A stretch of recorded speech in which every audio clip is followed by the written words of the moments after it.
नमस्कार दोस्तों, target with Rinku online platform पर आप सभी लोगों का स्वागत है। दोस्तों, हम लोग मैराथन क्लास पढ़ रहे हैं। मैराथन क्लास में हम लोगों ने 3 क्लास पढ़ चुके हैं। अब आज हम लोग चौथी क्लास मैराथन की पढ़ेंगे। चौथी क्लास की शुरुआत हम लोग महान्यायवादी करेंगे। भारत के महान्यायवादी, जिसको इंग्लिश में अटॉर्नी जनरल ऑफ इंडिया कहा जाता है। महान्यायवादी की नियुक्ति राष्ट्रपति एक ऐसे व्यक्ति को करता है जो 10 वर्षों तक किसी एक उच्च न्यायालय में या एक से अधिक उच्च न्यायालय में अधिवक्ता के पद पर कार्य कर रह चुका हो, या किसी एक उच्च न्यायालय या एक से अधिक उच्च न्यायालय में 5 वर्ष तक न्यायाधीश रहा हो, या विधि का पारंगत व्यक्ति हो। ऐसे व्यक्ति की नियुक्ति भारत का राष्ट्रपति महान्यायवादी के पद पर करता है। लेकिन नियुक्ति जो है राष्ट्रपति स्वविवेक से नहीं करता है। इसमें वह मंत्रिपरिषद के सलाह के बाद अनुच्छेद 76 के माध्यम से राष्ट्रपति महान्यायवादी की नियुक्ति करता है। ठीक है। महान्यायवादी का जो कार्यकाल होता है यह 5 वर्ष का होता है। सामान्यतः ऐसा हम लोग मानते हैं 5 वर्ष का होता है, लेकिन यह राष्ट्रपति के प्रसाद प्रयत्न होता है। महान्यायवादी को वेतन नहीं दिया जाता है, बल्कि इनको एक पारिश्रमिक दिया जाता है, जिसका निर्धारण भारत का राष्ट्रपति करता है। महान्यायवादी को भारत का प्रथम विधि अधिकारी भी कहा जाता है। महान्यायवादी यदि अपने पद से त्यागपत्र देना चाहेगा तो यह अपना त्यागपत्र राष्ट्रपति को देता है। ठीक है। महान्यायवादी का जो कार्य होता है, महान्यायवादी जो कार्य करता है, उसका कार्य होता है कि वह सरकार का पक्ष विभिन्न न्यायालयों में रखना। महान्यायवादी का जो कार्य होता है वह सरकार का पक्ष विभिन्न न्यायालयों में रखता है तथा मांगे जाने पर भारत सरकार को कानूनी सलाह देता है। यदि राष्ट्रपति उसे कोई अन्य कार्य सौंपते हैं तो अन्य कार्य भी करता है। अगर महान्यायवादी के विशेषाधिकार की बात करें तो महान्यायवादी संसद का सदस्य नहीं होता है, लेकिन वह संसद की कार्यवाहियों में भाग ले सकता है, बोल सकता है, लेकिन मत देने का उसको अधिकार नहीं होता है। वह संसद समितियों में भाग ले सकता है, और साथ ही साथ जब संयुक्त अधिवेशन बुलाया जाता है तो संयुक्त अधिवेशन में भी महान्यायवादी भाग लेता है, लेकिन संयुक्त अधिवेशन में भी वह बोल सकता है, लेकिन मत देने का अधिकार उसको वहाँ भी नहीं है। तो आइए एक फ्लो चार्ट के माध्यम से हम लोग महान्यायवादी को पढ़ते हैं, और जो हमारे एग्जाम के पॉइंट्स आप व्यू से अच्छा है तो वहाँ से हम लोग देखना शुरू करते हैं। ठीक है, चलिए आप लोग एक फ्लो चार्ट बनाइए और फ्लो चार्ट के माध्यम से हम महान्यायवादी की शुरुआत करते हैं। ठीक है, सबसे पहले हम देखेंगे अनुच्छेद। किस अनुच्छेद के अंतर्गत महान्यायवादी की नियुक्ति की जाती है, तो अनुच्छेद 76 में। ठीक है, नियुक्तिकर्ता कौन है उसके पहले हम देखते हैं महान्यायवादी को और किस नाम से जाना जाता है, महान्यायवादी को कौन सी उपाधि दी गई है। उसके बाद हम देखेंगे इनकी नियुक्ति कौन करता है, महान्यायवादी की नियुक्ति को देखेंगे। उसके बाद हम लोग देखेंगे इनका कार्यकाल कितना वर्ष का होता है। कार्यकाल फ्लो चार्ट में हम जितनी भी चीज़ें नोट कर रहे हैं आप लोग इसको नोट करते चलिए, क्योंकि जितने भी प्रश्न बनते हैं लगभग 90% प्रश्न यहीं से बनते हैं। कार्यकाल के बाद हम इनके वेतन के विषय में देखेंगे कि इनका वेतन कितना होता है। वेतन के बाद हम लोग देखेंगे इनकी योग्यता क्या होती है, योग्यता।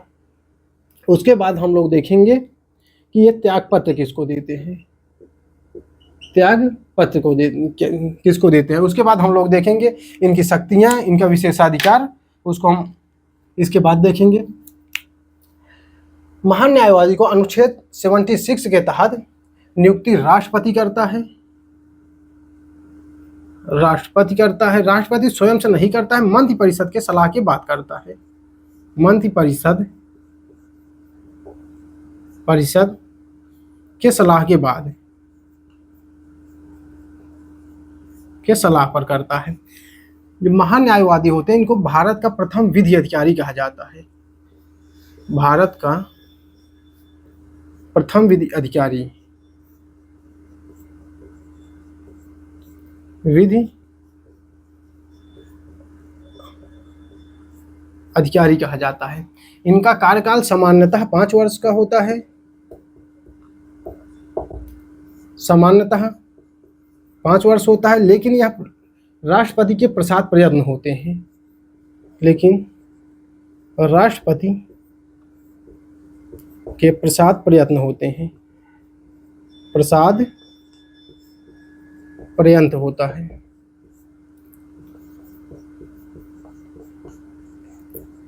वेतन की बात करें तो इनका वेतन निश्चित नहीं है, हमारे संविधान में इनके वेतन का उल्लेख नहीं किया गया है। वेतन निश्चित नहीं है, निश्चित नहीं, या हम कह सकते हैं इनको वेतन नहीं दिया जाता है, बल्कि इनको एक पारिश्रमिक दिया जाता है, इनको पारिश्रमिक दिया जाता है, पारिश्रमिक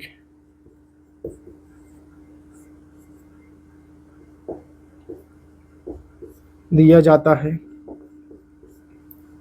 जिसका निर्धारण भारत का राष्ट्रपति करता है, जिसका निर्धारण भारत का राष्ट्रपति करता है। ठीक है, योग्यता की बात की जाए, इनकी योग्यता वही होगी जो सर्वोच्च न्यायालय के न्यायाधीशों की होती है। तो सर्वोच्च न्यायालय के न्यायाधीशों की योग्यता क्या होती है? 10 वर्षों तक किसी उच्च न्यायालय में, किसी एक या एक से अधिक उच्च न्यायालय में, अधिक उच्च न्यायालय में अधिवक्ता रहा हो या हो अधिवक्ता रहा हो, या फिर 5 वर्षों तक किसी उच्च न्यायालय में, किसी उच्च न्यायालय में न्यायाधीश के पद पर कार्य किया हो, न्यायाधीश रहा हो,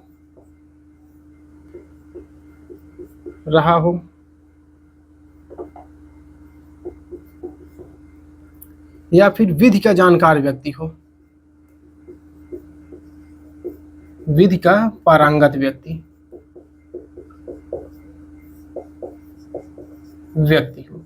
यह है महाधिवक्ता के महान्यायवादी के योग्यता।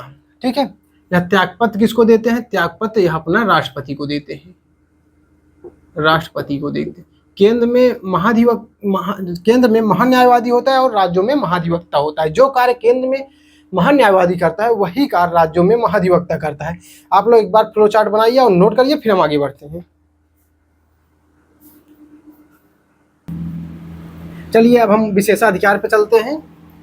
आप लोग लिखिए महान्यायवादी के कार्य एवं शक्तियां लिखिए पहले, उसके बाद हम विशेषाधिकार की बात करेंगे। महान्यायवादी कार्य एवं शक्तियां, हेडिंग बनाइए, महान्यायवादी के कार्य एवं शक्तियां।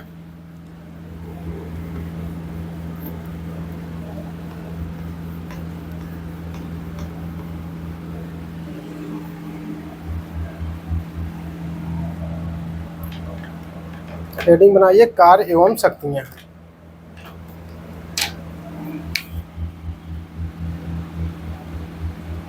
कार्य एवं शक्तियां।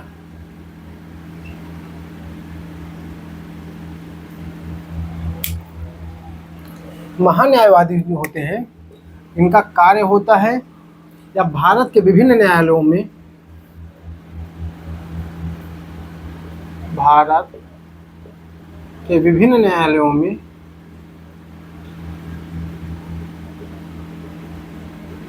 में वे सरकार का पक्ष रखते हैं, सरकार का पक्ष रखते हैं। भारत के विभिन्न न्यायालयों में सरकार का पक्ष रखते हैं। भारत सरकार द्वारा मांगे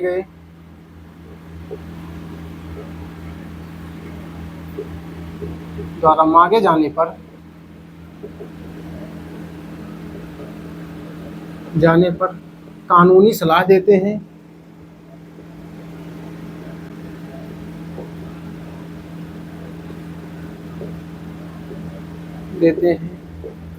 राष्ट्रपति द्वारा सौंपे जाने पर अन्य कार्य भी करते हैं। राष्ट्रपति द्वारा सौंपे जाने पर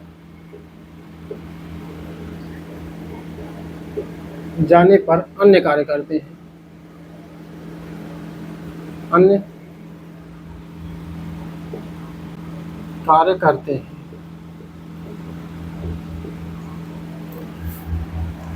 इनके विशेषाधिकार में देखते हैं।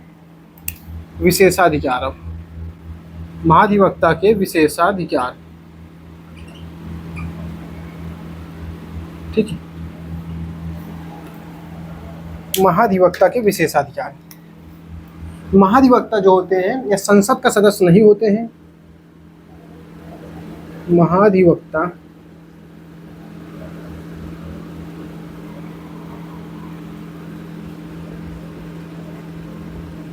संसद के सदस्य नहीं होते हैं, होते हैं, फिर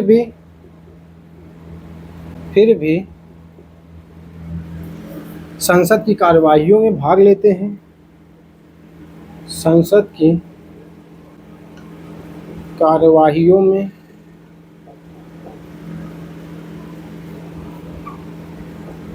भाग ले सकते हैं, भाग ले सकते हैं, बोल सकते हैं, बोल सकते हैं, लेकिन मत नहीं दे सकते, मत नहीं दे सकते, ठीक। मत देने का अधिकार नहीं है, केवल ये संसद के कार्यवाहियों में भाग ले सकते हैं, बोल सकते हैं, मत देने का अधिकार इनको नहीं प्राप्त हुआ है। यह संसद के, यह महान न्यायवादी जो होते हैं, यह संसदीय समितियों का सदस्य भी बनाया जा सकता है। इनको, महान्यायवादी को, महान्यायवादी को संसदीय समितियों के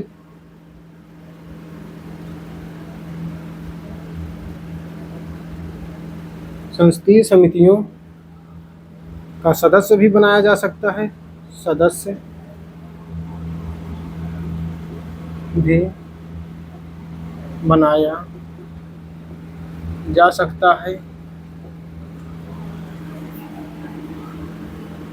महान्यायवादी को संयुक्त अधिवेशन की,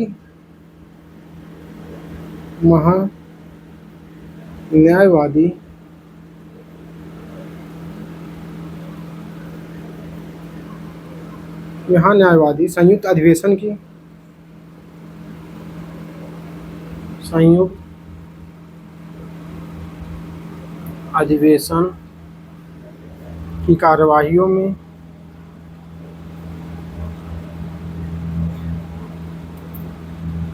संयुक्त अधिवेशन के कार्यवाहियों में भाग ले सकते हैं,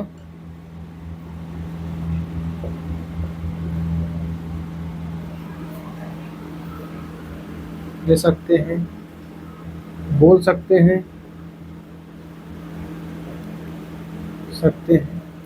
लेकिन मत नहीं दे सकते, लेकिन यहाँ भी मत नहीं देंगे। यह है महान्यायवादी के विशेषाधिकार की बात। कार्य एवं शक्तियों को हमने देख लिया, विशेषाधिकार को देख लिया, तो महान्यायवादी टॉपिक हम लोगों का समाप्त हुआ। अब यहाँ से पढ़ेंगे हम लोग CAG, comptroller and editor general of India, ठीक है। चलिए आगे बढ़े, चलो।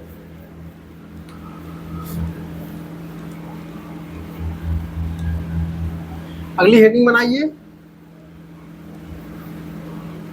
CAG नियंत्रक एवं महालेखक परीक्षा, जो कि अक्सर परीक्षा में पूछा जाता है। महान्यायवादी से 1-2 प्रश्न बनते हैं और 1-2 प्रश्न बनते हैं CAG से।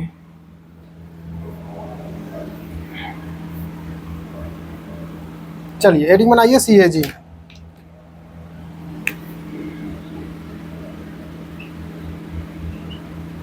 इंग्लिश में कहा जाता है comptroller and editor general of India.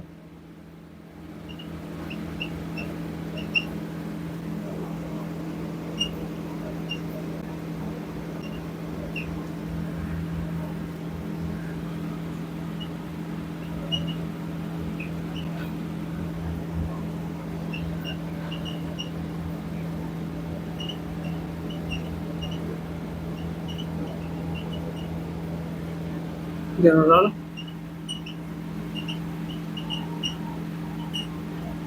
India, comptroller and editor general of India. ठीक है, हिंदी में कहा जाता है नियंत्रक एवं महालेखा परीक्षक। नियंत्रक एवं महालेखा परीक्षक, नियंत्रण एवं महालेखा परीक्षक।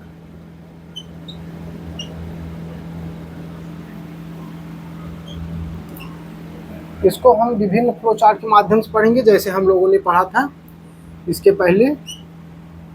ठीक है, चलिए। सीएजी जो होते हैं, नियंत्रक एवं महालेखा परीक्षक जो होते हैं, इनकी नियुक्ति अनुच्छेद 148 के तहत राष्ट्रपति करता है। राष्ट्रपति एक ऐसे व्यक्ति को नियंत्रक एवं महालेखा परीक्षक बनाता है जो संविधान में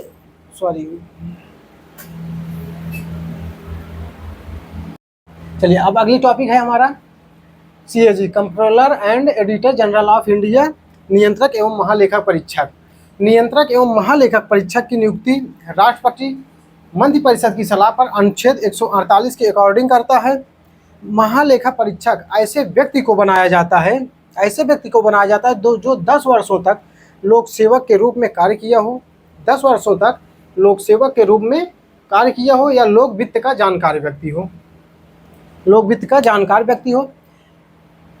नियंत्रक एवं महालेखा परीक्षक के विषय में डॉक्टर भीमराव अंबेडकर ने कहा है कि नियंत्रक एवं महालेखा परीक्षक जो होते हैं, ये संवैधानिक पदों में सबसे महत्वपूर्ण पद होता है। नियंत्रक एवं महालेखा परीक्षक का जो पद होता है, यह संवैधानिक पदों में सभी पदों से महत्वपूर्ण पद होता है, और इनको लोक वित्त का संरक्षक भी कहा जाता है। इनकी नियुक्ति राष्ट्रपति मंत्रिपरिषद के सलाह से करता है। तो आइए हम लोग फ्लो चार्ट के माध्यम से हम देखते हैं। सबसे पहले हम लोग देखेंगे अनुच्छेद, किस अनुच्छेद के तहत इनको रखा गया है। उसके बाद हम लोग देखेंगे कि इनके विषय में कथन क्या है। ठीक है, उसके बाद हम लोग देखेंगे इनको उपाधि क्या मिली हुई है, किस उपाधि से इनको जाना जाता है। उसके बाद हम नियुक्ति कौन करता है, उसके बाद हम लोग देखेंगे इनका कार्यकाल कितने समय तक होता है। उसके बाद हम लोग देखेंगे इनका वेतन क्या होता है। वेतन के बाद हम लोग देखेंगे त्यागपत्र किसको देते हैं। ठीक है, चलिए। नियंत्रक एवं महालेखा परीक्षक की नियुक्ति राष्ट्रपति अनुच्छेद 148 के अकॉर्डिंग करता है। नियुक्ति कौन करता है? राष्ट्रपति करता है। क्या राष्ट्रपति नियंत्रक एवं महालेखा परीक्षक की नियुक्ति स्वविवेक से करते हैं? नहीं, मंत्रिपरिषद की सलाह के बाद करते हैं। मंत्रिपरिषद के सलाह के बाद करते हैं। ठीक है, क्या राष्ट्रपति किसी को भी नियंत्रक एवं महालेखा परीक्षक बना सकता है? किसी व्यक्ति को नहीं। इसके लिए योग्यता का निर्धारण किया गया है। ठीक है, योग्यता का निर्धारण किया गया है, लेकिन हमारे संविधान में इनके योग्यता की कोई बात नहीं की गई थी। संविधान में योग्यता की बात नहीं की गई है, बल्कि संसद के ऊपर यह छोड़ दिया गया है कि इनकी वही योग्यता होगी जो हमारे देश की संसद निर्धारित करेगी। तो संसद ने एक सीएजी एक्ट बनाया 1971 सीएजी एक्ट बनाया, जिसके माध्यम से इनकी योग्यता तय की गई। इनके योग्यता में कहा गया कि नियंत्रक एवं महालेखा परीक्षक एक ऐसे व्यक्ति को नियुक्त किया जाएगा जो 10 वर्षों तक लोक सेवक का कार्य किया हो। योग्यता, ठीक है, इनकी योग्यता क्या होगी? संसद के सीएजी एक्ट के माध्यम से संसद ने इनके योग्यता का निर्धारण करने के लिए एक सीएजी एक्ट बनाया, सीएजी एक्ट। CAG एक्ट 1971 में बनाया। इसमें इनके योग्यता का निर्धारण किया गया, योग्यता का निर्धारण किया। इस CAG एक्ट में संसद ने यह तय किया कि नियंत्रक एवं महालेखा परीक्षक एक ऐसे व्यक्ति को बनाया जाएगा जो 10 वर्षों तक लोक सेवक के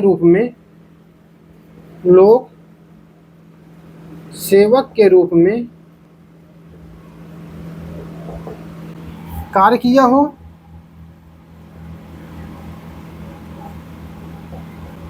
या लोक वित्त का जानकार हो, लोक वित्त का जानकार व्यक्ति हो।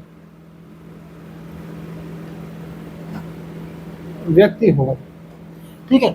उपाधि में देखें तो उपाधि में कहा, इनको जो नियंत्रक एवं महालेखा परीक्षक होते हैं इनको कहा जाता, इनकी उपाधि जो मिली हुई है लोक वित्त के संरक्षक के रूप में इनको जाना जाता है। लोक वित्त के संरक्षण, लोक वित्त का संरक्षक।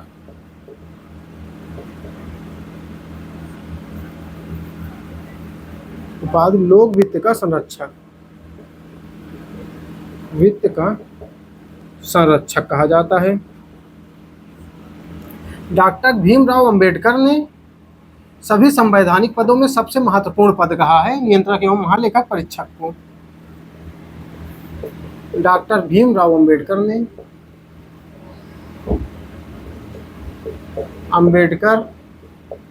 ने नियंत्रक एवं महालेखा परीक्षक को सभी संवैधानिक पदों में सबसे महत्वपूर्ण पद कहा है। सभी संवैधानिक पदों में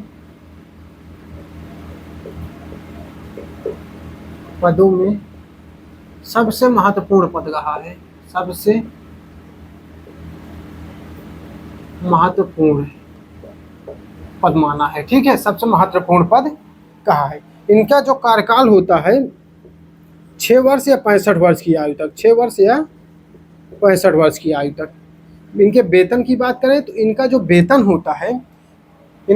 होता है सर्वोच्च न्यायालय के न्यायाधीश को मिलने वाले वेतन के बराबर, मतलब 2,50,000, 2.5 लाख। यह त्यागपत्र किसको देते हैं? राष्ट्रपति को देते हैं। इनके हटाने की प्रक्रिया की बात करें,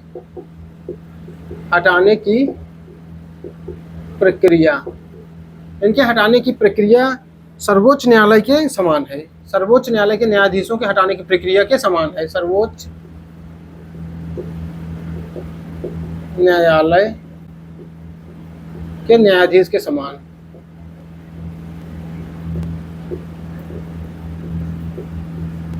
ठीक है, सर्वोच्च न्यायालय के न्यायाधीश के समान है। ठीक है, एक बार हम फिर से बताते हैं, उसके बाद इनके कार्य की ओर बढ़ेंगे।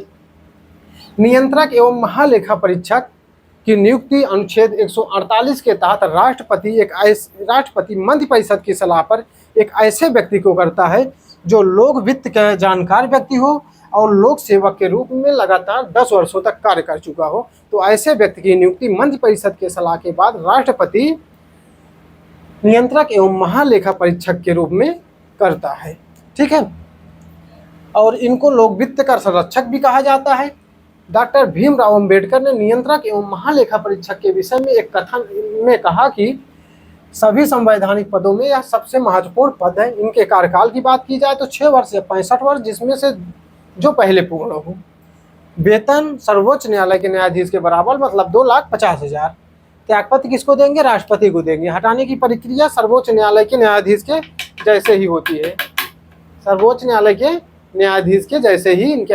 अब हम लोग बढ़ते हैं आगे। आप लोग हेडिंग बनाइए CAG के कार्य एवं शक्तियाँ। CAG के कार्य क्या होती हैं और इनकी शक्तियाँ क्या हैं।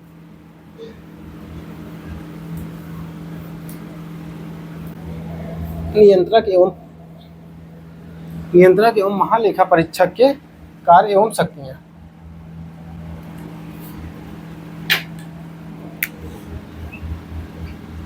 CAG के कार्य एवं शक्तियाँ। CAG के कार्य एवं शक्तियाँ, हेडिंग डालिए।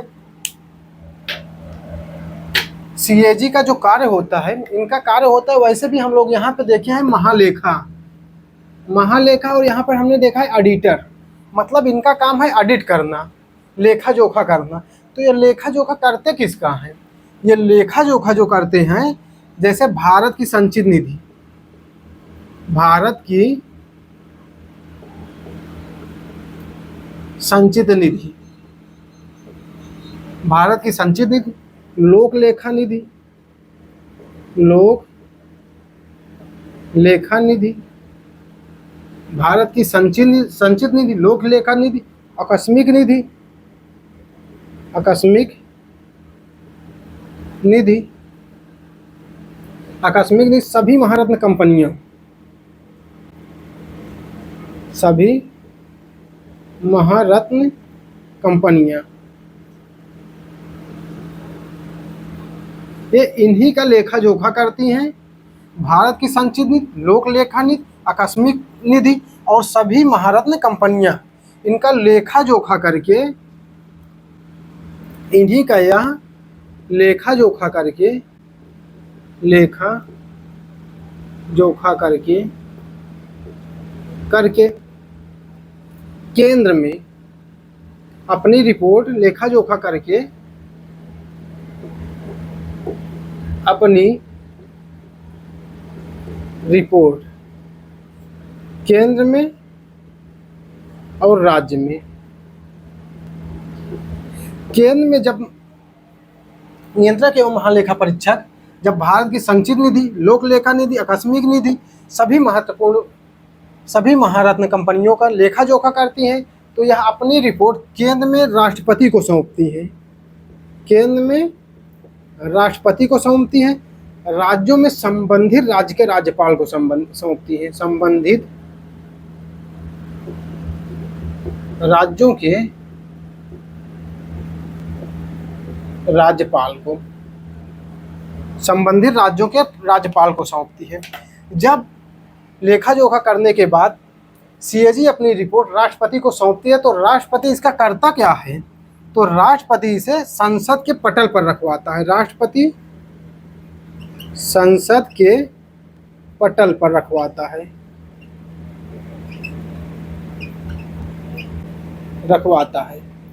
राष्ट्रपति इसे संसद के पटल पर रखवाता है। उसके बाद तत्पश्चात इसको लोक लेखा समिति के पास इस रिपोर्ट को भेजा जाता है, लोक लेखा समिति के पास रिपोर्ट को भेजा जाता है, जांच हेतु भेजा जाता है।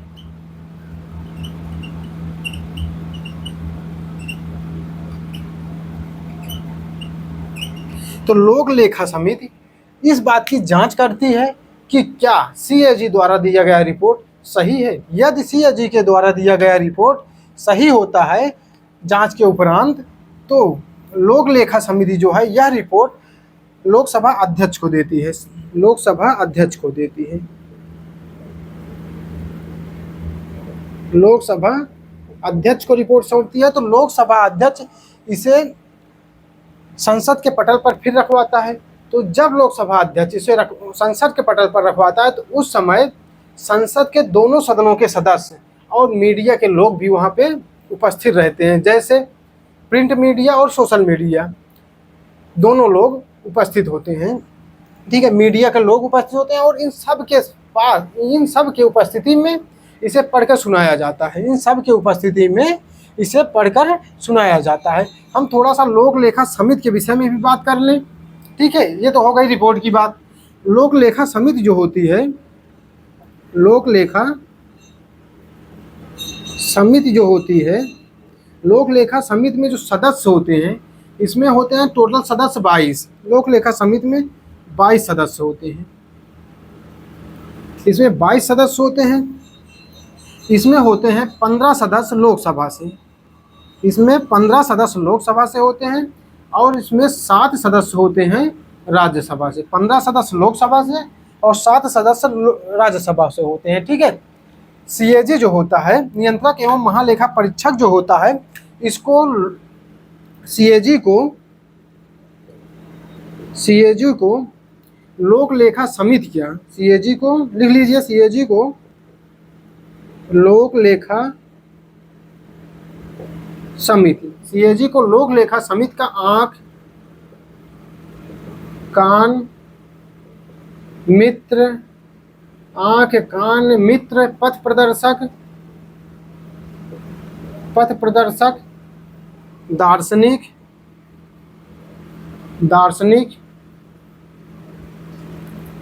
गाइडर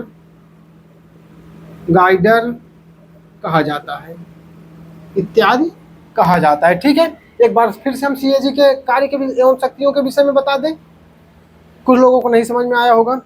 सीएजी का जो कार्य होता है, यह भारत की संचित निधि, भारत की आकस्मिक निधि, लोक लेखा निधि, सभी महारत्न कंपनियों के विषय में इनके इसमें जो वित्त होता है, वित्त का लेखा जोखा करते हैं।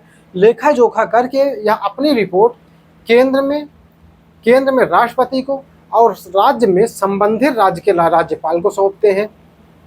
तो केंद्र में जब राष्ट्रपति को सौंपते हैं तो राष्ट्रपति करता क्या है इस रिपोर्ट का? राष्ट्रपति इस रिपोर्ट को संसद के पटल पर रखवाता है। तो संसद के पटल पर रखने के बाद संसद इसको लोक लेखा समिति के पास भेज देती है। लोक लेखा समिति इस बात की जांच करता है क्या सीएजी के द्वारा बनाई गई रिपोर्ट सत्य है। यदि रिपोर्ट सही पाई जाती है तो लोक लेखा समिति इसे लोकसभा अध्यक्ष को सौंप देता है। लोकसभा अध्यक्ष और दोनों सदन के सदस्यों की उपस्थिति और मीडिया के लोगों की उपस्थिति के बीच में इस रिपोर्ट को पढ़कर सुनाया जाता है। ठीक है, जिसमें उसके बाद हम लोग विभिन्न अखबारों के माध्यम से देखते हैं कि कौन नेता कितना घोटाला किया है, हमारी निधि की पैसा कहाँ खर्च हुए हैं, सभी चीज़ों को हम लोग फिर देखते हैं। ठीक है, इस प्रकार से हम लोगों ने पढ़ा नियंत्रक एवं महालेखा परीक्षक। ठीक है, इसमें इंपॉर्टेंट कुछ बातें हैं, जैसे लोक लेखा समिति की जांच के लिए भेजा जाता है, लेकिन लोक लेखा समिति में होते हैं 22 सदस्य, 15 सदस्य लोकसभा से, 7 सदस्य होते हैं राज्यसभा से। और जो सीएजी होता है इसको लोक लेखा समिति का आंख कान मित्र पथ प्रदर्शक दार्शनिक गाइडर कहा जाता है। इस प्रकार से हम लोगों ने सीएजी को पढ़ा। अब इसके बाद हम लोग पढ़ेंगे प्रधानमंत्री। अगली हेडिंग आप लोग बनाइए प्रधानमंत्री। ठीक है, प्रधानमंत्री बनाइए अगली हेडिंग। चलिए अब हम लोग पढ़ेंगे प्रधानमंत्री। अगली हेडिंग प्रधानमंत्री बनाइए। तब तक आप लोग बताइए प्रधानमंत्री को किस अनुच्छेद के अंतर्गत रखा गया है? उनकी नियुक्ति, प्रधानमंत्री की नियुक्ति होती है या प्रधानमंत्री निर्वाचित होते हैं?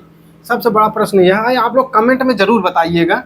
फिलहाल हम तो बताएंगे अभी पढ़ाते वक्त, लेकिन आप लोग कमेंट में इसका आंसर जरूर दीजिएगा। प्रधानमंत्री की नियुक्ति होती है या प्रधानमंत्री निर्वाचित होते हैं?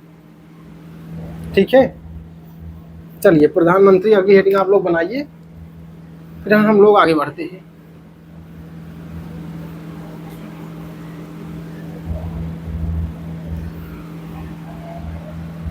हेडिंग डालिए प्रधानमंत्री।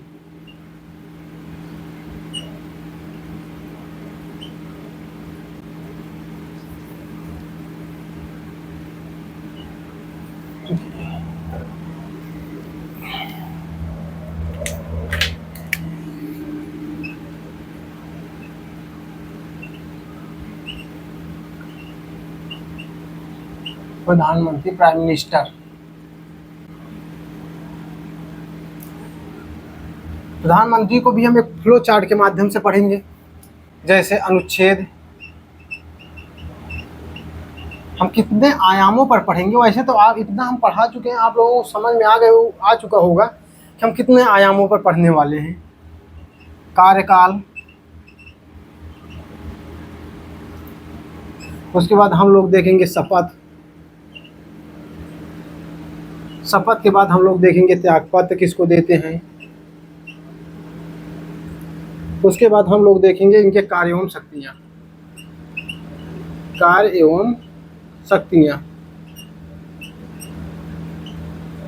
ठीक है, चलिए थोड़ा सा ओवरव्यू देख लेते हैं। प्रधानमंत्री की नियुक्ति होती है। पहली बात, प्रधानमंत्री की नियुक्ति अनुच्छेद 75 के तहत राष्ट्रपति करता है। क्या राष्ट्रपति किसी भी व्यक्ति को प्रधानमंत्री बना सकता है? नहीं। राष्ट्रपति एक ऐसे व्यक्ति को प्रधानमंत्री नियुक्त करता है जो बहुमत प्राप्त दल का नेता हो। बहुमत प्राप्त दल का नेता हो। यदि किसी भी परिस्थिति में किसी दल को बहुमत नहीं प्राप्त होता है तो उस दशा में क्या करता है, उस दशा में राष्ट्रपति सबसे जो बड़ा दल होता है, सबसे बड़े दल के नेता को, किसी नेता को प्रधानमंत्री नियुक्त करता है, लेकिन उसको 1 माह के भीतर अपना बहुमत सदन में साबित करना होता है। ठीक है। कभी कभी ऐसे भी हो जाता है कि किसी भी दल को बहुमत नहीं प्राप्त हुआ है और जो दल के लोग होते हैं वो एक ऐसे व्यक्ति को, जो सबसे बड़ा दल होता है, ऐसे व्यक्ति को प्रधानमंत्री बनाना चाहता है कि वह किसी भी सदन का सदस्य नहीं होता है, वह चुनाव में न निर्वाचित होता है न मनोनीत होता है। तो ऐसी दशा में राष्ट्रपति स्वविवेक से एक ऐसे व्यक्ति को प्रधानमंत्री नियुक्त करते हैं जो किसी भी सदन का सदस्य ना हो। ये राष्ट्रपति के विवेक पर निर्भर करता है। ठीक है। लेकिन इसी के तहत 1997 में सुप्रीम कोर्ट का एक फैसला आता है। उसके तहत यह कहा जाता है कि संसद के बाहर के किसी भी व्यक्ति को प्रधानमंत्री नियुक्त किया जा सकता है, लेकिन इसके लिए 2 शर्तों का होना अनिवार्य है। पहली शर्त यह है कि 1 माह के भीतर उसे अपनी बहुमत साबित करना होगा। दूसरी शर्त है 6 माह के भीतर उसे दोनों सदनों में से, लोकसभा या राज्यसभा, दोनों सदनों में से किसी भी सदन का सदस्य होना अनिवार्य है। अगर नहीं होता है तो वह प्रधानमंत्री के पद पर 6 माह से ज़्यादा नहीं रह सकता है। ठीक है। चलिए हम लोग आगे बढ़ते हैं। चलिए, अनुच्छेद 755, इनका कार्यकाल होता है सामान्यतः 5 वर्ष होता है, लेकिन जब तक बहुमत है, जरूरी नहीं है 5 वर्ष हो, लेकिन जब तक बहुमत प्राप्त है।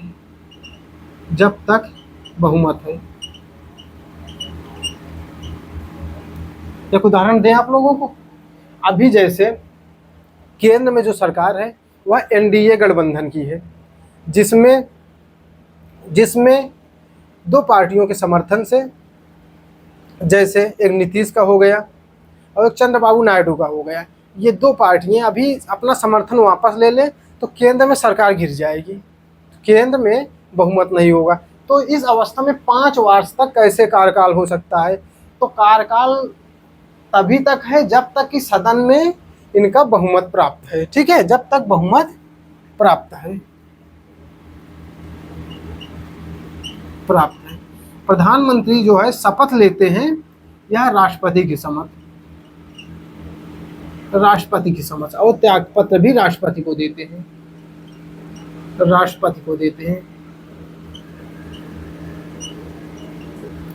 ठीक है, यहाँ पर नोट कर लीजिए आप। अनुच्छेद 75 के अकॉर्डिंग प्रधानमंत्री की नियुक्ति राष्ट्रपति करता है, लेकिन बहुमत प्राप्त दल के नेता को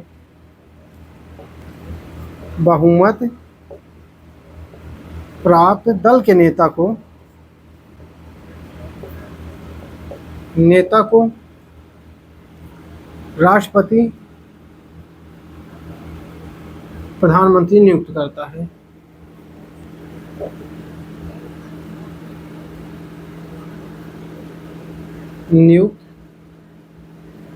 करता है। बहुमत न प्राप्त होने की स्थिति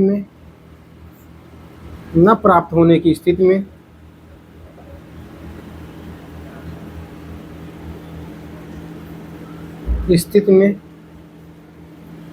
सबसे बड़े दल, सबसे बड़ी पार्टी या दल नेता को प्रधानमंत्री नियुक्त किया जाता है,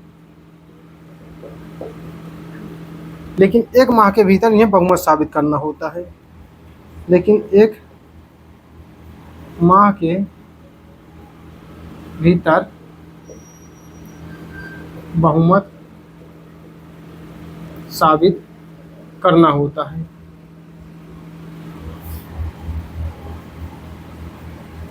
ठीक है। 1997 में सुप्रीम कोर्ट का निर्णय आता है। सुप्रीम कोर्ट के निर्णय के बाद सुप्रीम कोर्ट के निर्णय के बाद संसद के बाहर के किसी व्यक्ति को प्रधानमंत्री बनाया जा सकता है। संसद के बाहर के किसी व्यक्ति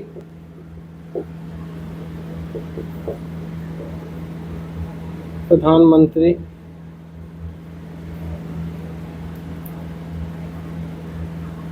बनाया जा सकता है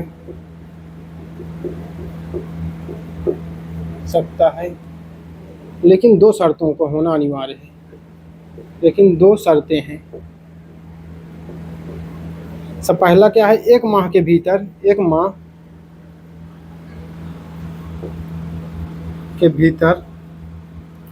बहुमत साबित करना होगा।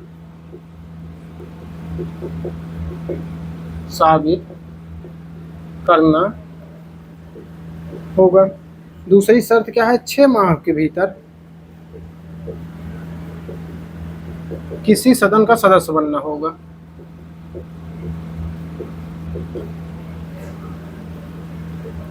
सदस्य बनना होगा। किसी सदन से मतलब है लोकसभा और राज्यसभा का ही सदस्य बनना है। ठीक है, चलिए अब आगे हम बढ़ते हैं।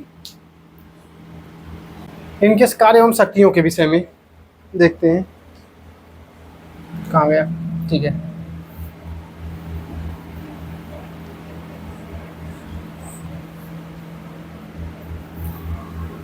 प्रधानमंत्री कार्य एवं शक्तियां हेडिंग बनाइए।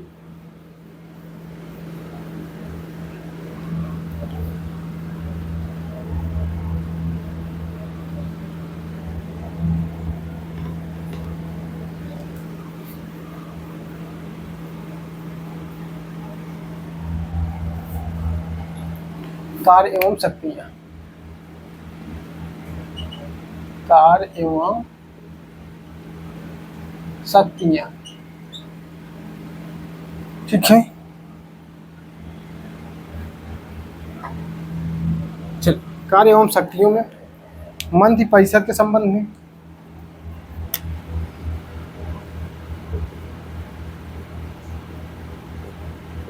परिषद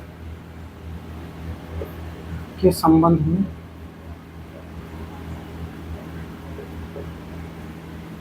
दूसरा हम लोग देखेंगे राष्ट्रपति के संबंध में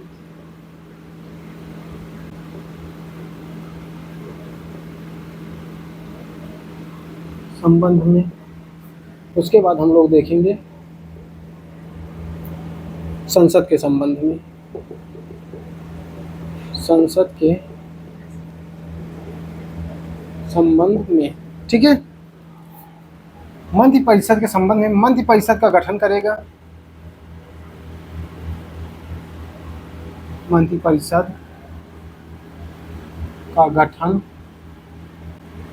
करेगा, मंत्रि परिषद का गठन करेगा, मंत्रियों के बीच विभागों का बंटवारा करेगा, मंत्रियों के बीच विभागों का बंटवारा करेगा, विभागों का बंटवारा करेगा, विभागों के मंत्रियों से असंतुष्ट होने पर विभागों का फेरबदल करेगा, विभागों का फेरबदल करेगा, असंतुष्ट होने पर विभागों का फेरबदल करेगा, मंत्रियों से त्यागपत्र मांग सकता है, मंत्रियों से असंतुष्ट होने पर त्यागपत्र मांग सकता है,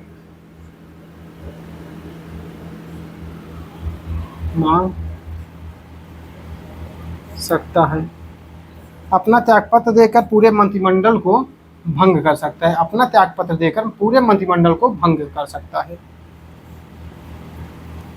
अपना त्यागपत्र देकर पूरे मंत्रिमंडल को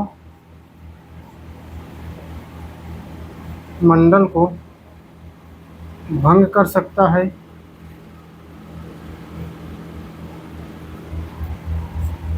मंत्रिपरिषद की अध्यक्षता करता है।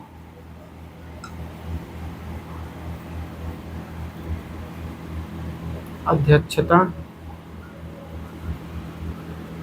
करता है। ठीक है, ये बात हुई मंत्रिपरिषद के संबंध में। आइए अब राष्ट्रपति के संबंध में देखते हैं।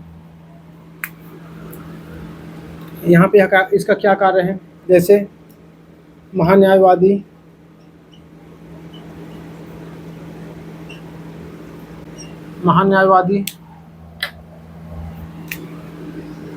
CAG, निर्वाचन आयोग,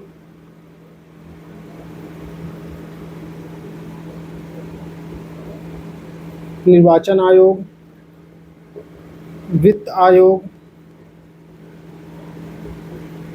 आयोग, महिला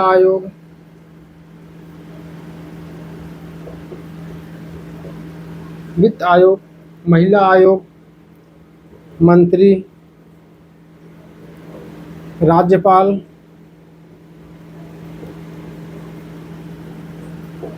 संघ शासित राज्यों के मुख्यमंत्री,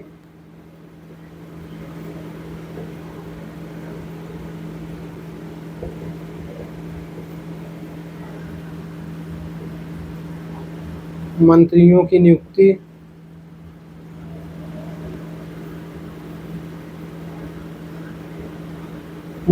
नियुक्ति, के संबंध में राष्ट्रपति को सलाह देता है।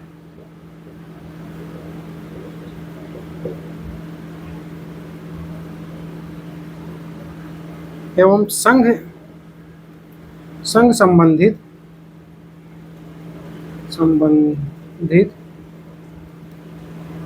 प्रशासनिक एवं विधायी सूचनाओं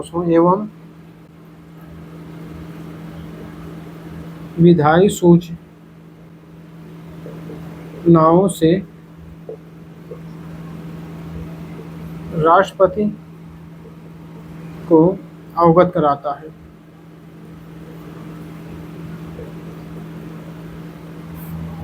संसद के संबंध में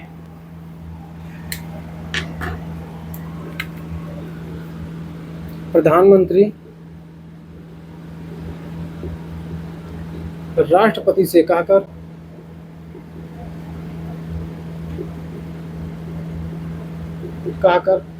लोकसभा का विघटन कर सकता है। लोकसभा विघटन करा सकता है। ठीक है, उसके बाद और क्या कर सकता है। सत्र का सत्रावसान कर सकता है।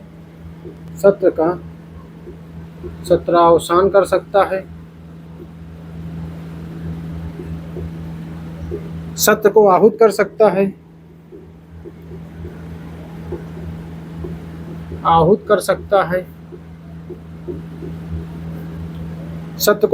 सकता है। सरकार के नीतियों को संसद के समक्ष रखवाता है।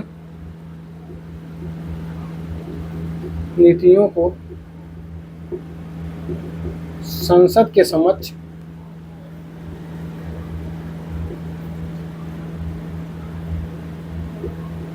रखवाता है। प्रधानमंत्री, नीति आयोग,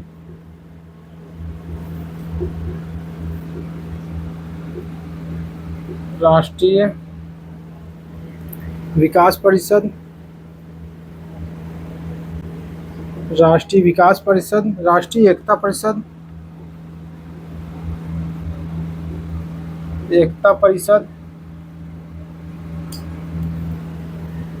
राष्ट्रीय जल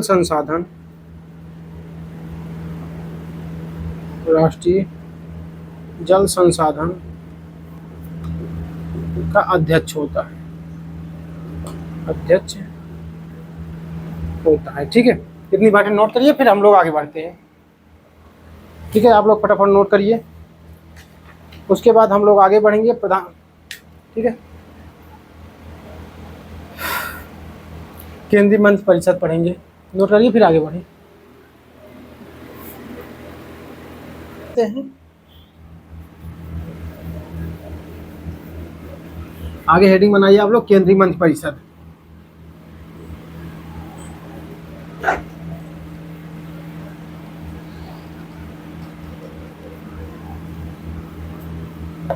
केंद्रीय मंत्रिपरिषद, जिसमें आप लोग एक तरफ लिखिए मंत्रिपरिषद और दूसरी तरफ लिखिए मंत्रिमंडल, काउंसिल ऑफ मिनिस्टर मंत्रिपरिषद।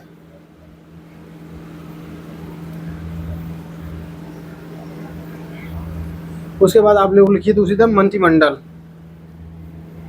मंत्रिमंडल का उल्लेख हमारे संविधान में 44वां संविधान संशोधन 1992 से किया गया है।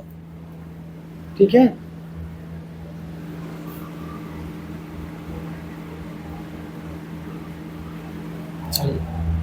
केंद्रीय मंत्रिपरिषद।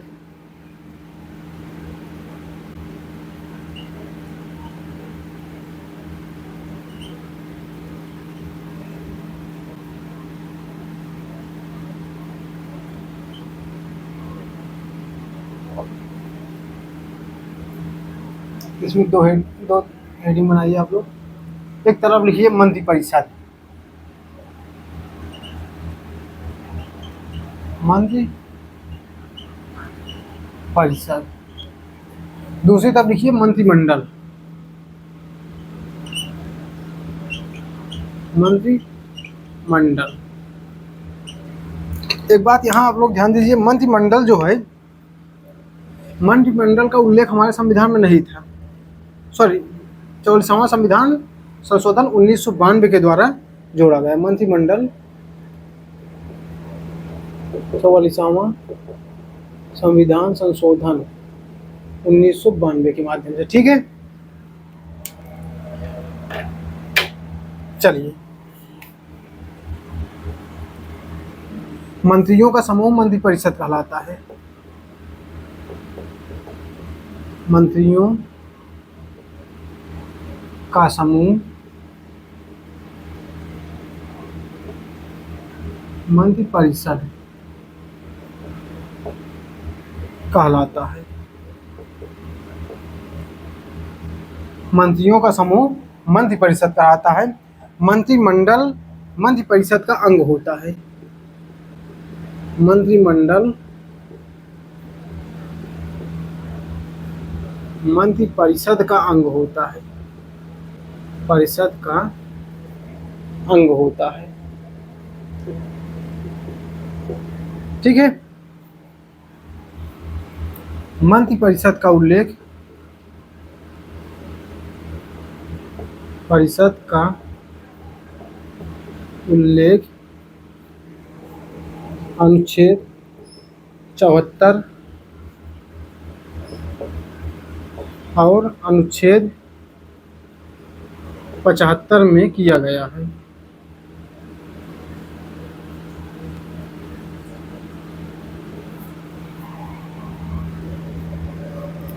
और उसके बाद मंत्रिमंडल हमारे मूल संविधान में नहीं था।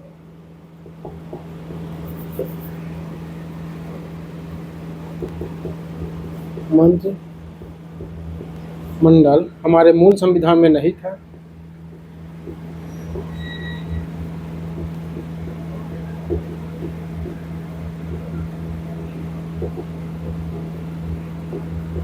नहीं था, ठीक, मूल संविधान में नहीं था।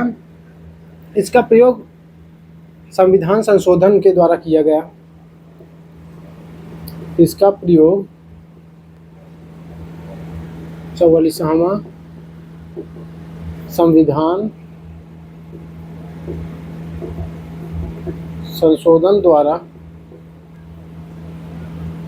अनुच्छेद 352 में किया गया।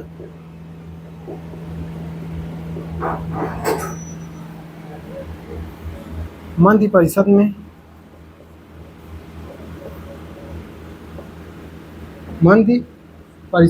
प्रधानमंत्री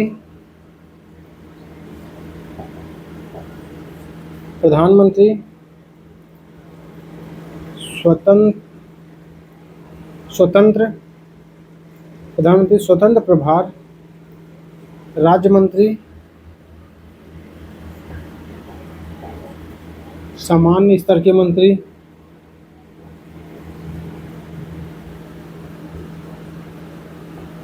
शामिल हैं।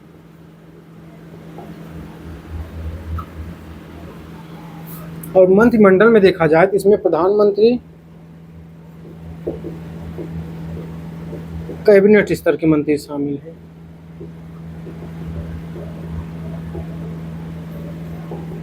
कैबिनेट स्तर के मंत्री शामिल हैं। ठीक है, मंत्रिपरिषद की बात की जाए, मंत्रिपरिषद में जो इनका आकार होता है, मंत्रिपरिषद का आकार, मंत्रिपरिषद का आकार जो होता है, इसमें 70 से 80 मंत्री होते हैं। 70 से 80 मंत्री तो होते हैं, लेकिन यह शक्ति में बहुत कमजोर होता है। और मंत्रिमंडल में देखा जाए, मंडल में इनमें देखा जाए 15 से 20 मंत्री होते हैं, जो शक्ति में इनकी शक्ति अधिक होती है। ठीक है, जो शक्ति में व्यापक होते हैं, मंत्री होते हैं। ये शक्ति में व्यापक होते हैं, ये शक्ति में कमजोर होते हैं। ठीक है, मंत्रिपरिषद जो है मंत्रिमंडल के निर्णय को मानने के लिए बाध्य हैं।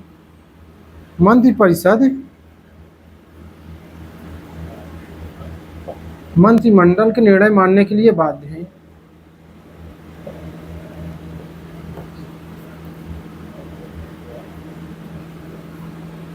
निर्णय को मानने के लिए बाध्य हैं।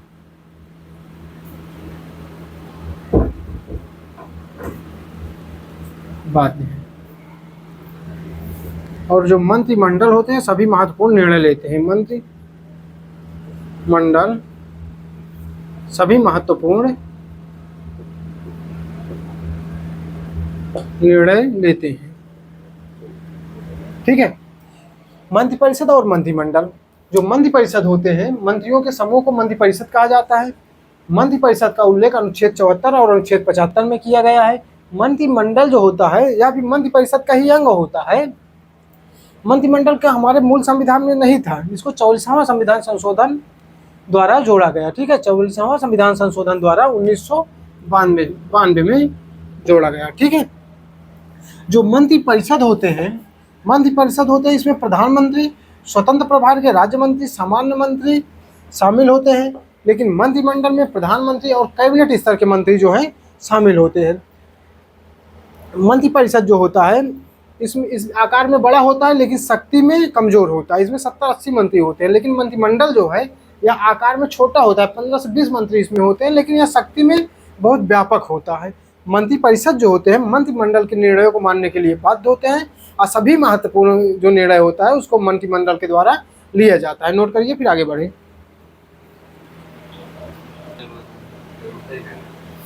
चलिए आगे बढ़ते हैं। उत्तरदायित्व तो लिखिए, बस 2 पॉइंट और है, उसके बाद हमारा प्रधानमंत्री समाप्त।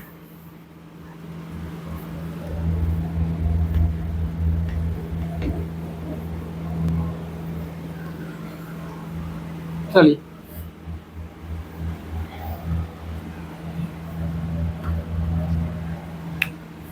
यहाँ से प्रश्न पूछा जाता है, इसलिए इसको बताना जरूरी है। उत्तरदायित्व, हेडिंग बनाइए या आप लोग ऐसे ही समझ लीजिए। संपूर्ण जो मंत्रिपरिषद होता है या सामूहिक रूप से, संपूर्ण मंत्रिपरिषद सामूहिक रूप से किसके प्रति उत्तरदायी होता है? संपूर्ण मंत्रिपरिषद सामूहिक रूप से किसके प्रति उत्तरदायी होता है? प्रश्न है, आप लोग कमेंट में बताइएगा और हम बता भी देंगे। संपूर्ण मंत्रिपरिषद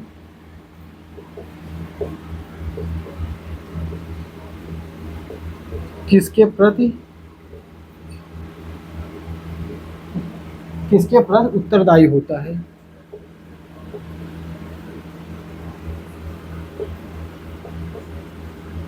पहला प्रश्न ये है। दूसरा प्रश्न है, कोई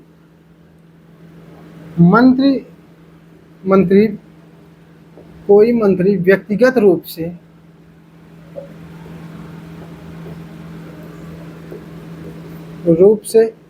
किसके प्रति उत्तरदायी होता है?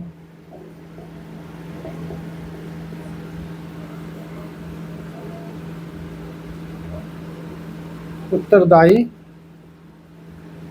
होता है। तीसरा प्रश्न है, क्या मंत्रि परिषद का आकार निश्चित है? क्या मंत्रि परिषद का आकार निश्चित है? ये 3 प्रश्न हैं जो आपको बताना है कमेंट के माध्यम से, और हम बता भी देते हैं।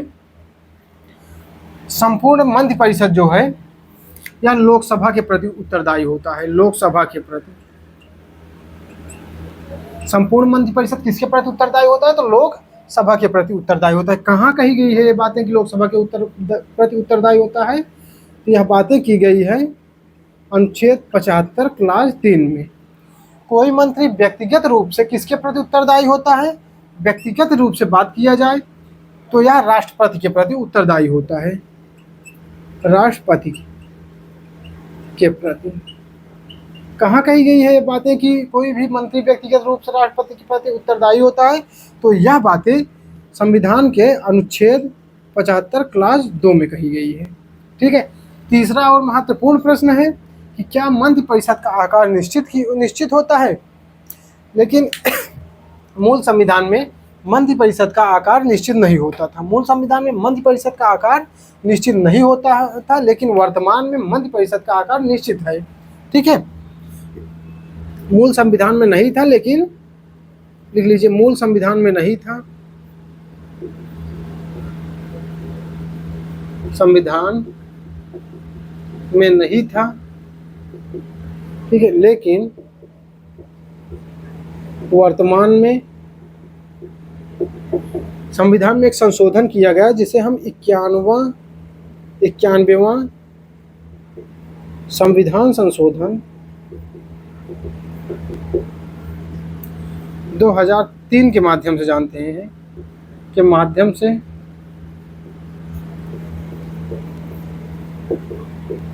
मंत्रि परिषद का आकार निश्चित कर दिया गया।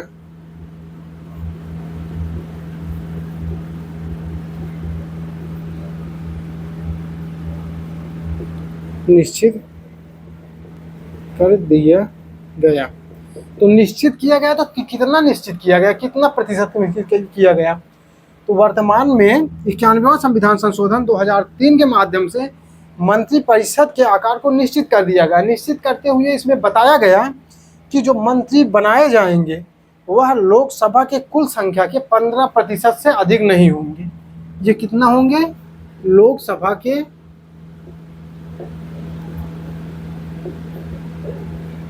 कुल सदस्यों की संख्या का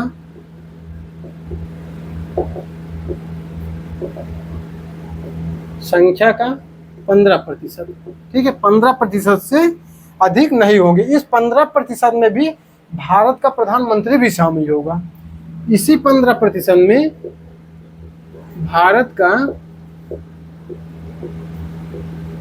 प्रधानमंत्री भी शामिल होगा।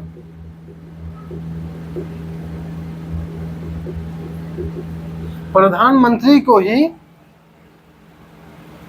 को भी इस 15% में शामिल किया गया। इस प्रकार से हम लोगों का प्रधानमंत्री चैप्टर समाप्त हुआ। नोट करो, फिर हम लोग आगे बढ़ते हैं।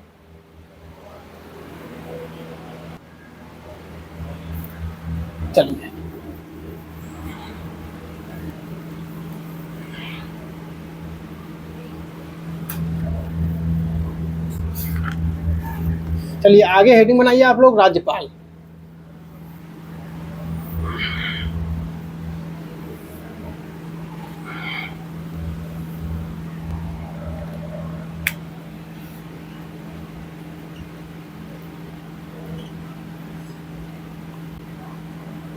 ठीक है। अब अगला टॉपिक हम लोगों का होगा राज्यपाल। चलिए, आप लोग अगली हेडिंग बनाइए राज्यपाल। ठीक है। राज्यपाल के संबंध में राज्यपाल का जो व्यवस्था है हमारे मूल संविधान में किया गया था। मूल संविधान में अनुच्छेद 153 में किया गया, और 153 में यह लिखा गया कि प्रत्येक राज्यों के लिए एक राज्यपाल होगा, और जो राज्यपाल होगा या दो से अधिक राज्यों के लिए राज्यपाल नहीं हो सकता है। लेकिन उसके बाद 1956 में 7वां संविधान संशोधन 1956 के माध्यम से संविधान में एक संशोधन किया जाता है, जिसमें यह लिखा जाता है कि जो राज्यपाल होगा राज्यों के लिए, राज्यपाल 2 या 2 से अधिक राज्यों के लिए राज्यपाल हो सकता है। राज्यपाल राज्यों में दोहरी भूमिका निभाता है। एक प्रकार से राज्यपाल जो होता है वह केंद्र का एजेंट होता है, और दूसरी तरफ से यदि देखा जाए तो राज्यपाल राज्य का संवैधानिक प्रमुख होता है और केंद्र का एजेंट होता है, इसलिए राज्यपाल राज्यों में दोहरी भूमिका निभाता है। राज्यपाल की नियुक्ति देश का राष्ट्रपति करता है, और राज्यपाल जो होते हैं राज्यपाल जो होते हैं राष्ट्रपति के प्रसाद पर्यंत होते हैं। ठीक है, राष्ट्रपति के प्रसाद प्रयत्न होते हैं। ठीक है, आइए हम लोग आगे बढ़ते हैं। हम यहाँ पे देखेंगे सबसे पहले अनुच्छेद, राज्यपाल से संबंधित अनुच्छेद 153। अनुच्छेद 153 में लिखा गया कि प्रत्येक राज्य के लिए एक राज्यपाल होगा। प्रत्येक राज्य के लिए एक राज्यपाल होगा। राज्यपाल होगा जो 2 या 2 से अधिक राज्यों के लिए राज्यपाल नहीं हो सकता है। 2 या 2 से अधिक राज्यों के लिए नियुक्त नहीं होगा।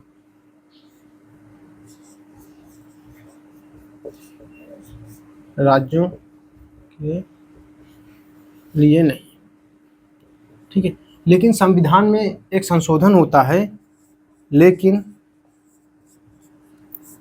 7वां संविधान संशोधन 7वां संविधान संशोधन के माध्यम से यह व्यवस्था बना दी गई, माध्यम से यह व्यवस्था बना दी गई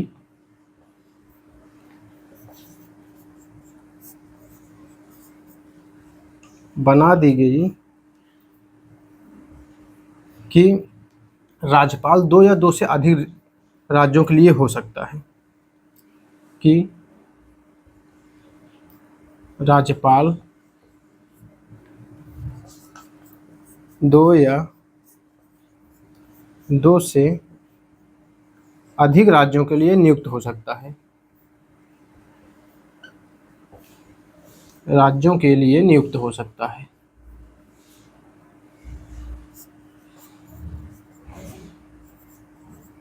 नियुक्त हो सकता है। ठीक है, उसके बाद राज्यपाल की नियुक्ति कौन करता है? नियुक्ति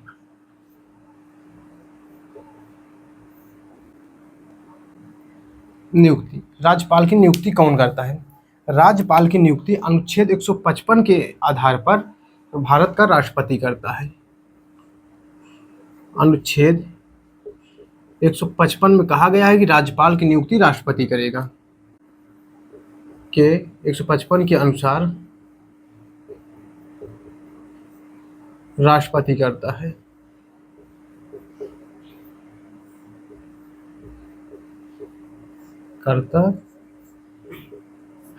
ठीक है, उसके बाद इनका कार्यकाल देख लिया जाए। राज्यपाल का कार्यकाल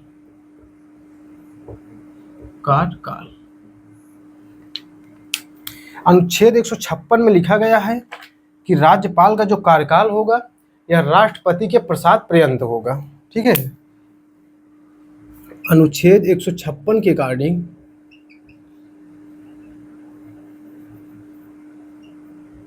में लिखा गया कि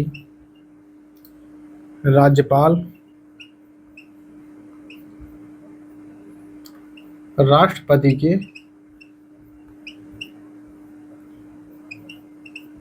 प्रसाद पर्यंत होगा।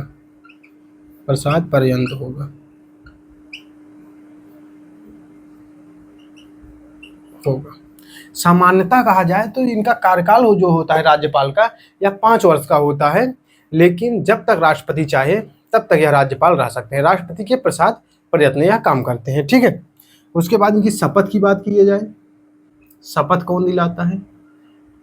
शपथ अनुच्छेद 159 के अनुसार इनके शपथ का वर्णन किया गया है। अनुच्छेद 159 में इनके शपथ के विषय में लिखा गया है। अनुच्छेद 159 के अनुसार शपथ उच्च न्यायालय का मुख्य न्यायाधीश दिलाता है। शपथ उच्च न्यायालय का मुख्य न्यायाधीश दिलाता है। मुख्य न्यायाधीश दिलाता है।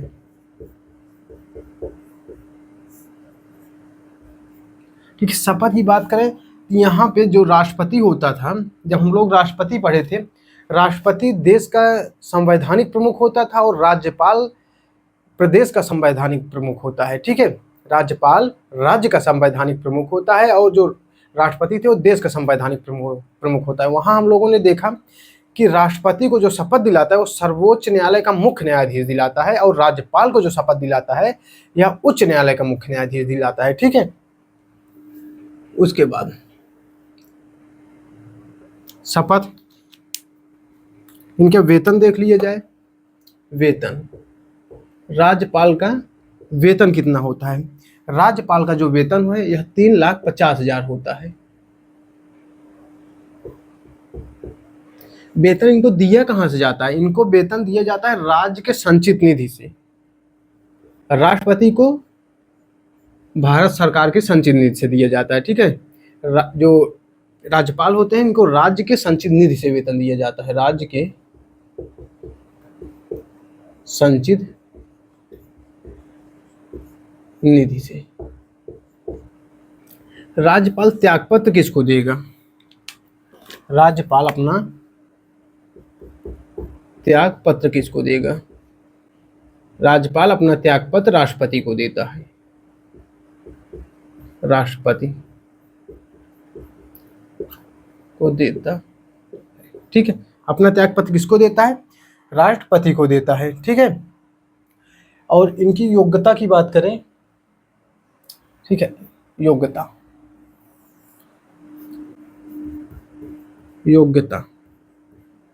राज्यपाल की जो योग्यता होती है, योग्यता को अनुच्छेद 157 में रखा गया है।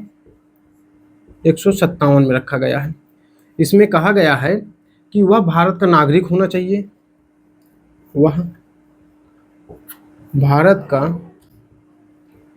नागरिक हो, वह 35 वर्ष आयु पूरा कर चुका हो, आयु पूरा कर चुका हो। ठीक है, लेकिन अनुच्छेद 158 में भी इनके कुछ अर्हताएं दी हुई हैं, कुछ योग्यताएं दी हुई है। अनुच्छेद 158 के अनुसार कहा गया है, 158 में कहा गया है कि राज्यों के लिए जो राज्यपाल होगा, राज्यपाल के लिए कुछ शर्तें अनुच्छेद 58 में दी गई हैं। जैसे वह संसद एवं राज्य विधानमंडल का सदस्य नहीं होना चाहिए। संसद व राज्य विधानमंडल का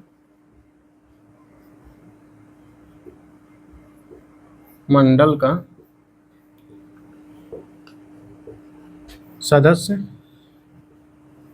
नहीं हो, ना हो।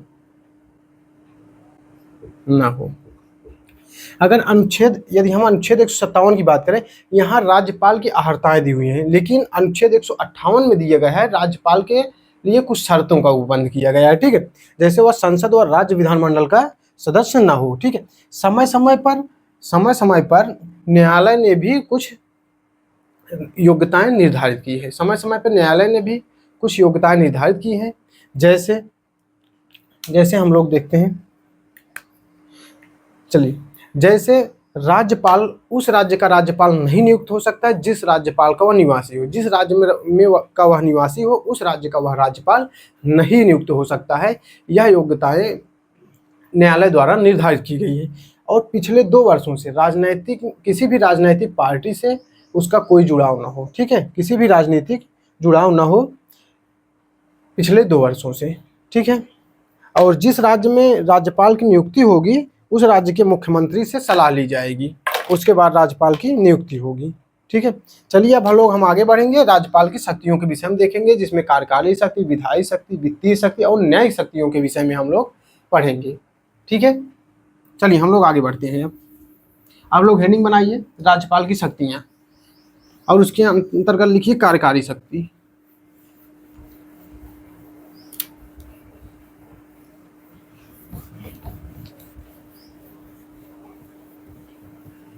राज्यपाल की शक्तियों में लिखिए कार्यकारी शक्ति।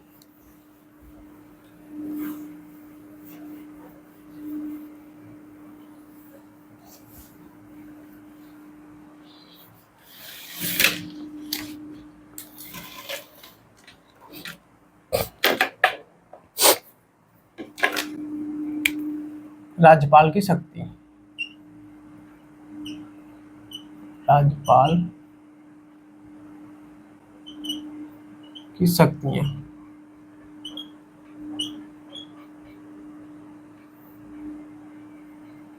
ठीक है, राज्यपाल की शक्तियां जिसमें लिखिए कार्यकारी शक्ति।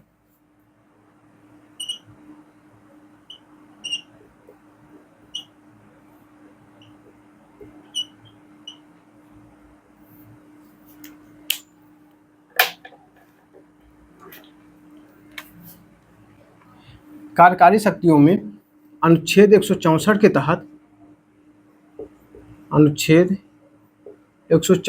तहत राज्यपाल मुख्यमंत्री की नियुक्ति करता है। मुख्यमंत्री की नियुक्ति करेगा, नियुक्त करता है। और अनुच्छेद 165 के तहत महाधिवक्ता की नियुक्ति करता है। महाधिवक्ता की नियुक्ति करता है।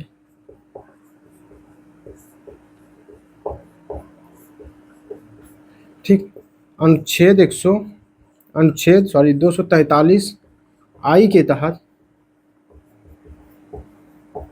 राज्य वित्त आयोग के अध्यक्ष की नियुक्ति करता है। राज्य वित्त आयोग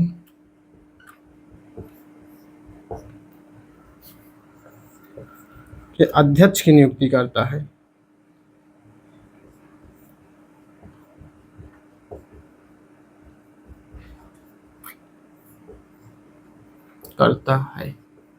ठीक, अगला अनुच्छेद 243 के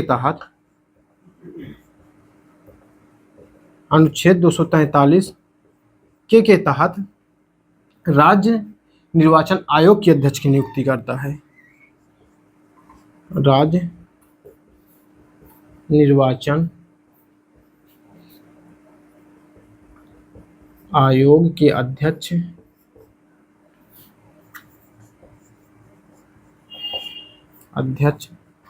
की नियुक्ति करता है।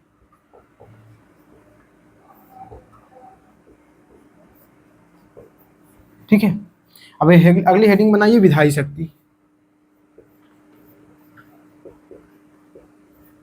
विधायी शक्ति, राज्यपाल की विधायी शक्ति।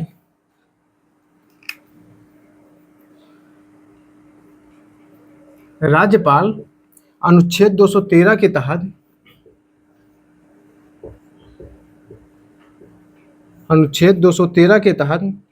भारतीय राष्ट्रपति के तहत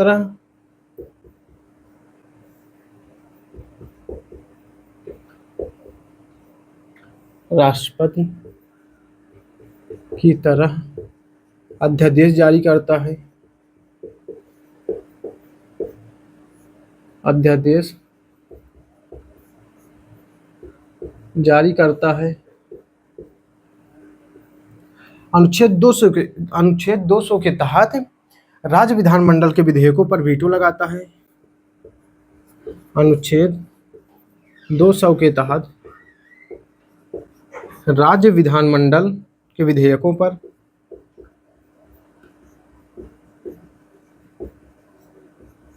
विधान मंडल के विधेयकों पर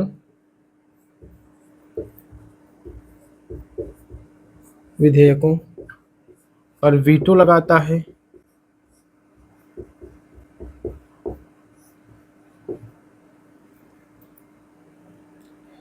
वीटो लगाता है और राज्य मंत्रिपरिषद की सलाह पर विधानसभा का विघटन करता है। और राज्य मंत्री परिषद के सलाह पर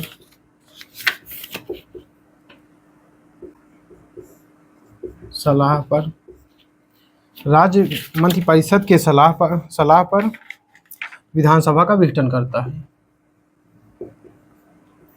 विधानसभा का विघटन करता है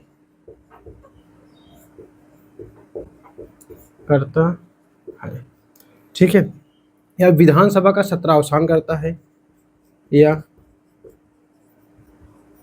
विधान सभा का सत्रावसान करता है,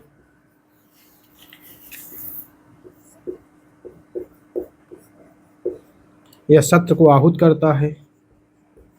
सत्र को आहूत करता है। आहूत मतलब होता है बुलाना। ठीक है, एक बार हम फिर से कार्यकारी शक्तियां और विधायी शक्तियों को देखते हैं, फिर वित्तीय शक्ति की ओर आगे बढ़ते हैं। राज्यपाल जो होता है, इनकी कार्यकारी जो शक्तियां होती हैं, अनुच्छेद 164 के तहत या मुख्यमंत्री की नियुक्ति करता है। अनुच्छेद 164 के तहत मुख्यमंत्री की नियुक्ति करता है। अनुच्छेद 165 के तहत राज्यपाल महाधिवक्ता की नियुक्ति करता है। केंद्र में जो होता है महान्यायवादी होता है और राज्य में महाधिवक्ता होता है। जो कार्य केंद्र में महान्यायवादी का होता है वही कार्य राज्य में महाधिवक्ता का होता है। जो कार्य केंद्र में प्रधानमंत्री का होता है वही कार्य राज्यों में मुख्यमंत्री का होता है। ठीक है, उसके बाद राज्यपाल अनुच्छेद 243 आई के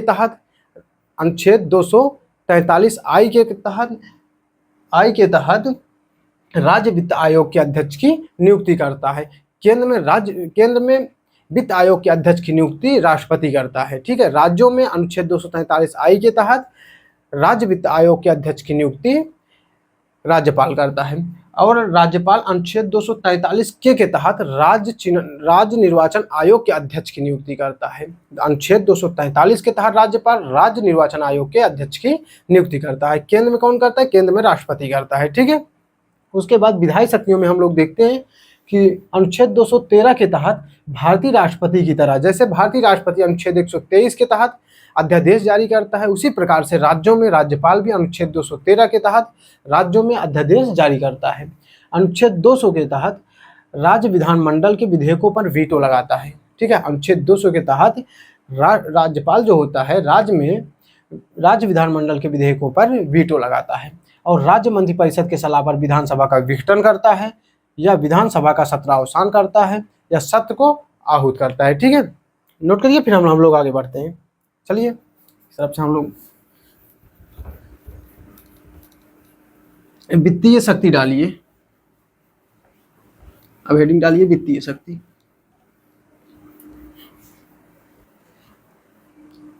राज्यपाल की वित्तीय शक्ति।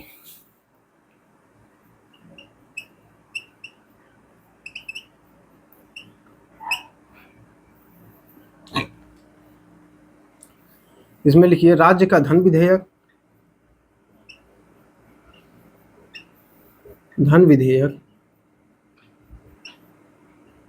राज्यपाल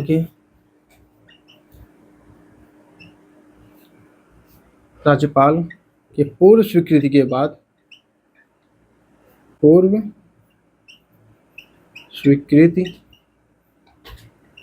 बाद आता है। राज्य का वित्तीय विवरण, वित्तीय विवरण सदन में रखवाता है। ठीक है, वित्तीय शक्ति में दो शक्तियां प्राप्त हुई हैं। राज्य का धन विधेयक जो है राज्यपाल के पूर्व स्वीकृति के बाद लाया जाता है, और राज्य का वित्तीय विवरण जो है वह सदन में रखवाता है। ठीक है, न्यायिक शक्तियों में देखिए, न्यायिक शक्तियों में अनुच्छेद 161 के तहत राज्यपाल क्षमादान करता है। बस इनको न्यायिक शक्तियों में एक शक्ति प्राप्त हुई है, अनुच्छेद 161 के तहत राज्यपाल क्षमादान करता है।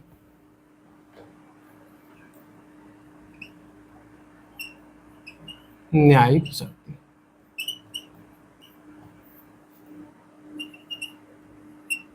अनुच्छेद 161 के तहत राज्यपाल क्षमादान करता है।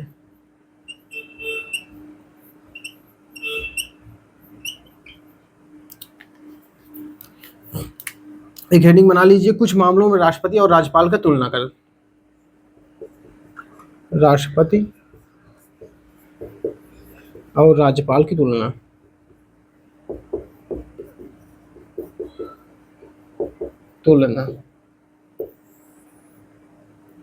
एक तरफ लिखिए राष्ट्रपति, एक तरफ लिखिए राज्यपाल।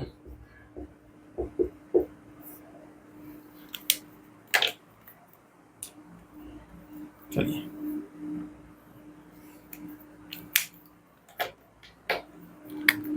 राष्ट्रपति को संविधान ने कोई स्वविवेकी अधिकार नहीं दिया है। स्वविवेकी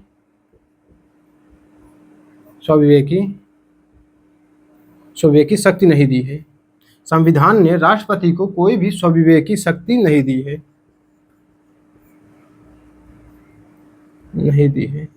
कुछ परिस्थिति जन्य शक्ति प्राप्त है। कुछ परिस्थिति जन्य शक्ति राष्ट्रपति को प्राप्त है। राज्यपाल को अपने स्वविवेक का अधिकार इनको मिला हुआ है, अपने स्वविवेकी शक्ति का अधिकार इनको मिला है, इनको स्वविवेकी शक्ति का अधिकार मिला है, शक्ति का अधिकार प्राप्त है। और इनका जो कार्य होता है, अनुच्छेद 356 के अनुसार राज्य का रिपोर्ट राष्ट्रपति को देते हैं। अनुच्छेद 356 के अनुसार राज्य का रिपोर्ट राष्ट्रपति को देता है।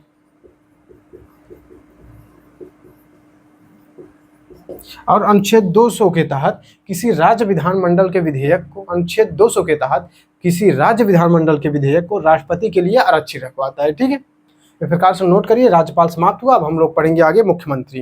नोट करिए, फिर मुख्यमंत्री की ओर आगे बढ़ते हैं।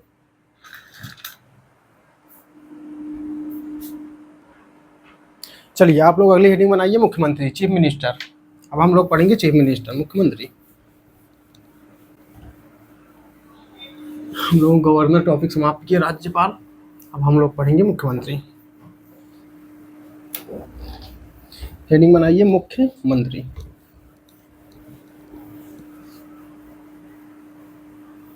Chief minister.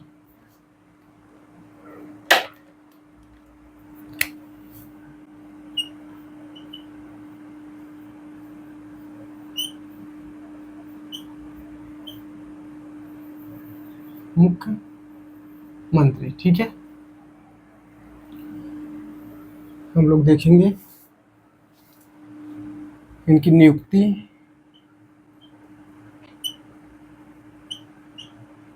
कौन करता है। उसके बाद हम लोग देखेंगे कार्यकाल,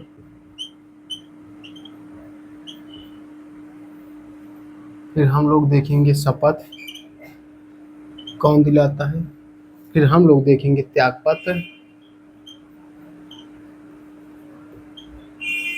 उसके बाद हम लोग देखेंगे शक्तियाँ। इतने आयामों पर हम लोग पढ़ेंगे मुख्यमंत्री को। ठीक है, इतने आयामों पर हम लोग मुख्यमंत्री को पढ़ेंगे। मुख्यमंत्री की नियुक्ति अनुच्छेद 164 के अकॉर्डिंग हमारे देश का गवर्नर करता, सॉरी, उस राज्य का गवर्नर करता है, मतलब उस राज्य का राज्यपाल करता है। मुख्यमंत्री की नियुक्ति अनुच्छेद 164 के अकॉर्डिंग राज्यपाल करता है। राज्यपाल एक ऐसे व्यक्ति को मुख्यमंत्री के रूप में नियुक्त करता है जो बहुमत प्राप्त दल का नेता हो। जिस भी दल को चुनाव में बहुमत प्राप्त होती है, उस दल के नेता को मुख्यमंत्री के रूप में राज्यपाल नियुक्त करता है। लेकिन कभी कभी ऐसा भी होता है कि किसी भी दल को बहुमत नहीं प्राप्त होता है, तो ऐसे परिस्थितियों में, जब किसी भी दल को बहुमत न प्राप्त हो, ऐसे परिस्थितियों में राज्यपाल स्वविवेक का इस्तेमाल करता है मुख्यमंत्री की नियुक्ति के लिए। तो उस समय राज्यपाल जो है मुख्यमंत्री नियुक्ति के लिए उसमें से देखता है किस दल के सर्वाधिक सदस्य चुनाव में जीत कर आए हैं। जो सबसे बड़ा दल उस समय होगा, उस चुनाव में जो सबसे बड़ा दल बनकर उभरेगा, उस दल के किसी नेता को मुख्यमंत्री के रूप में राज्यपाल नियुक्त कर देता है। लेकिन वहाँ पर यदि ऐसा राज्यपाल करता है तो उस दल के नेता को, जिसको वह मुख्यमंत्री नियुक्त करता है, उसको 1 माह के भीतर सदन में अपना बहुमत साबित करना होता है। यदि वह 1 माह के भीतर सदन में अपना बहुमत नहीं साबित कर पाता है, तब उसकी सरकार गिर जाती है, मतलब तब वह सरकार में नहीं बना रहता है। तो ऐसी दशा में या फिर से चुनाव होता है या किसी दूसरे पार्टी को अवसर दिया जाता है, किसी दूसरे पार्टी के सदस्य को अवसर दिया जाता है जिसके पास बहुमत हो। ठीक है, जिसके पास बहुमत हो, चाहे वह बहुमत गठबंधन के द्वारा हो या स्वतः अकेले का हो। ठीक है, आइए हम लोग देखते हैं नियुक्ति। नियुक्ति कौन करेगा? अनुच्छेद 164 के अकॉर्डिंग, अनुच्छेद 164 के अनुसार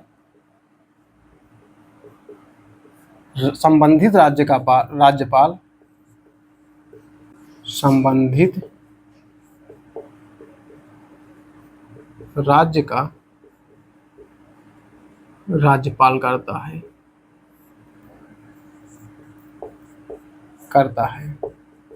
राज्यपाल किसे नियुक्त करेगा मुख्यमंत्री के रूप में? बहुमत प्राप्त दल के नेता को। बहुमत प्राप्त दल के नेता को मुख्यमंत्री नियुक्त करता है। राज्यपाल मुख्यमंत्री नियुक्त करता है। गवर्नर राज्यपाल मुख्यमंत्री नियुक्त करता है।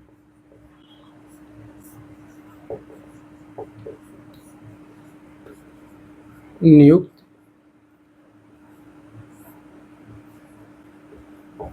करता है। ठीक है, नियुक्त करता है। ठीक है, यदि बहुमत न प्राप्त हो, यदि, तो ऐसी दशा में क्या करेगा? यदि किसी पार्टी को बहुमत न प्राप्त हो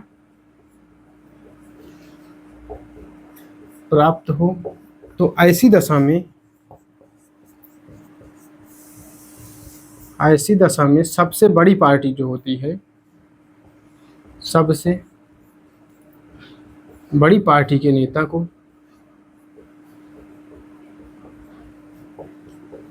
को मुख्यमंत्री नियुक्त किया जाता है।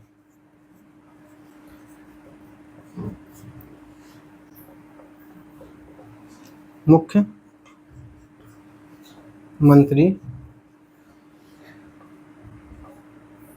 नियुक्त किया जाता है।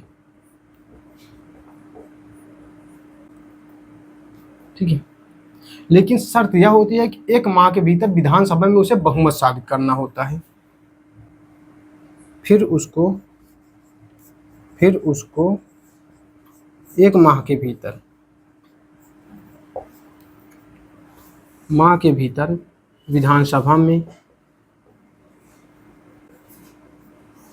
विधानसभा में बहुमत साबित करना होता है। बहुमत साबित करना होता है। ठीक है, नियुक्ति राज्यपाल करेगा अनुच्छेद 164 के अकॉर्डिंग।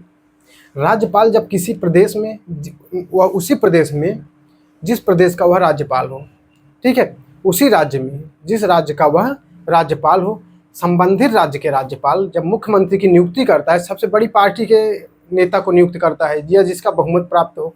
यदि बहुमत नहीं प्राप्त होता है तो ऐसी दशा में 1 माह के भीतर उसे राज्य विधानमंडल में अपना बहुमत साबित करना होता है। या साबित बहुमत नहीं कर पाए तो सरकार गिर जाती है। ठीक है, आइए देखते हैं इनका कार्यकाल कितना वर्ष होता है। इनका कार्यकाल यदि व्यवहारिक रूप से कहा जाए सामान्यतः 5 वर्ष का होता है, लेकिन इनका जब तक विधानसभा में बहुमत प्राप्त है, जब तक विधानसभा में बहुमत प्राप्त है, यहाँ लिख सकते हैं 5 वर्ष या 5 वर्ष या। ठीक है, शपथ किसके समक्ष लेते हैं? यह शपथ लेते हैं राज्यपाल के समक्ष, राज्यपाल के समक्ष यह शपथ लेते हैं। त्यागपत्र किसको देते हैं? यह त्यागपत्र भी राज्यपाल को ही देते हैं। त्यागपत्र भी किसको देते हैं? राज्यपाल को देते हैं। ठीक है, त्यागपत्र भी राज्यपाल को देते हैं। इनकी शक्तियों की बात करें तो आइए इनके शक्तियों के विषय में हम लोग देखते हैं। ठीक है, चलिए आगे बढ़े।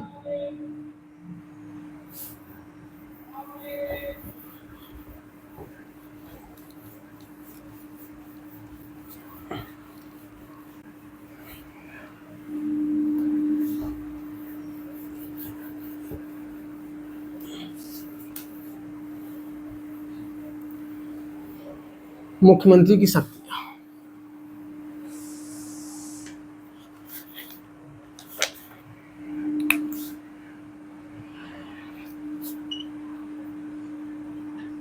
शक्तियां हेडिंग डालिए, शक्तियां। शक्तियों में देखिए मंत्रि परिषद के संबंध में, मंत्रि परिषद के संबंध में शक्तियां मंत्रि परिषद के संबंध में। मंत्रि परिषद का गठन करेगा, मंत्रि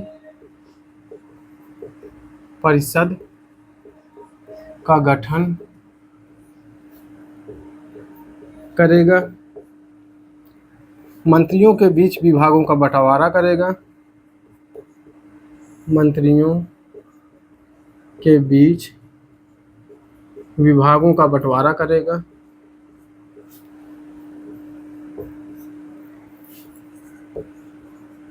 बंटवारा करेगा।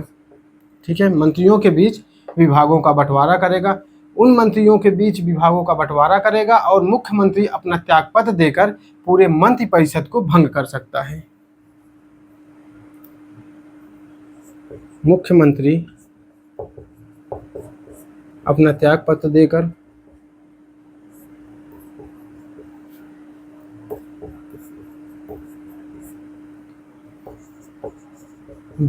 पूरे मंत्रिमंडल को भंग कर सकता है, पूरे मंत्रिमंडल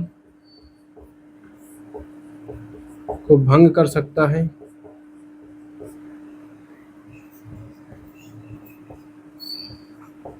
ठीक है, यदि किसी मंत्री से मुख्यमंत्री असंतुष्ट है तो उसका त्यागपत्र भी ले सकता है, विभागों में फेरबदल करेगा। ठीक है, किसी भी मंत्री के कार्य से असंतुष्ट होने पर त्यागपत्र ले सकता है। किसी भी मंत्री से के कार्यों से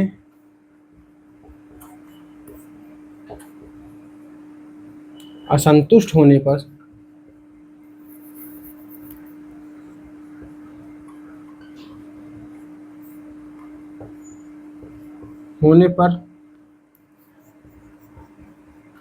त्यागपत्र ले सकता है। यह होता है मंत्रि परिषद के संबंध में मुख्यमंत्री की शक्तियां। अब देखिए राज्यपाल के संबंध में,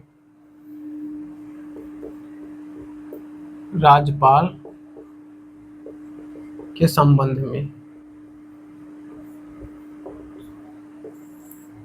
राज्यपाल के संबंध में मुख्यमंत्री, अन्य मंत्री, मुख्यमंत्री अन्य मंत्री, मुख्यमंत्री, अन्य मंत्री, वित्त आयोग, वित्त आयोग, राज्य निर्वाचन आयोग, राज्य निर्वाचन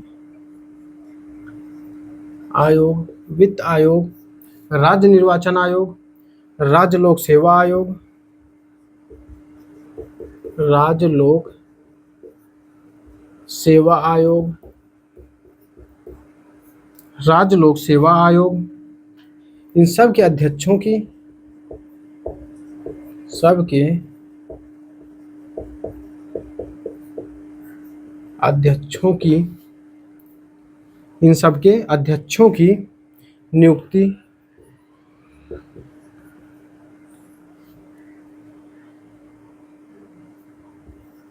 के संबंध में राज्यपाल को सलाह देता है, पाल को सलाह देता है। ठीक है। उसके बाद मुख्यमंत्री, मुख्यमंत्री राज्य से, मुख्यमंत्री राज्य में, राज्य से संबंधित, राज्य से संबंधित प्रशासनिक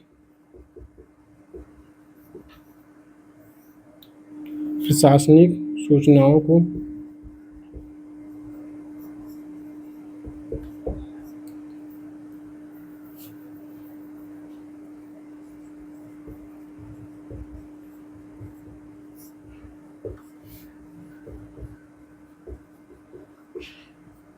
राज्यपाल को अवगत कराता है।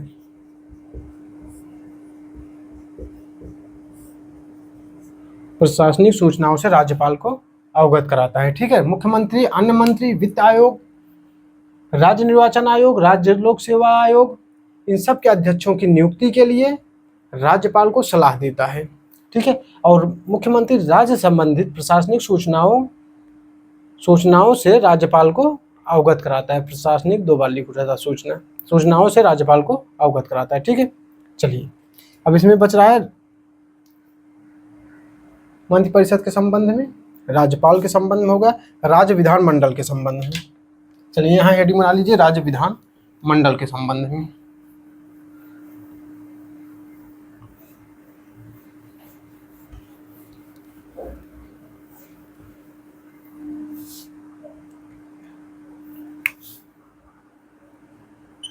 राज्य विधान मंडल के संबंध में, राज्य विधान मंडल के संबंध में।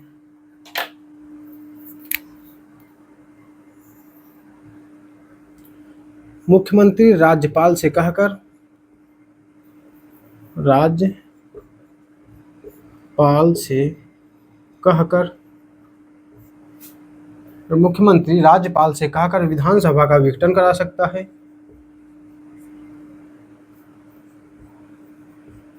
सभा का विघटन करा सकता है, सत्र का सत्रावसान करा सकता है, सत्र का सत्रावसान करा सकता है,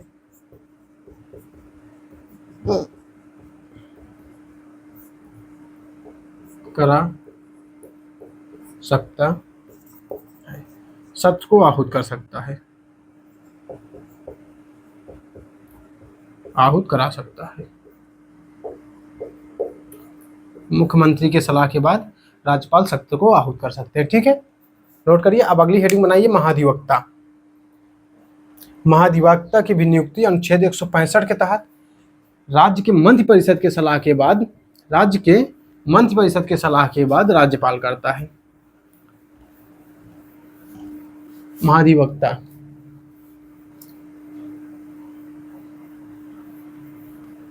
एडवोकेट जनरल, राज्यों में महाधिवक्ता होते हैं और केंद्र में महान्यायवादी।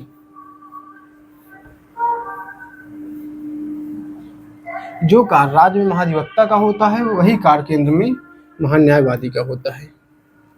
ठीक है, चलिए हेडिंग बनाइए।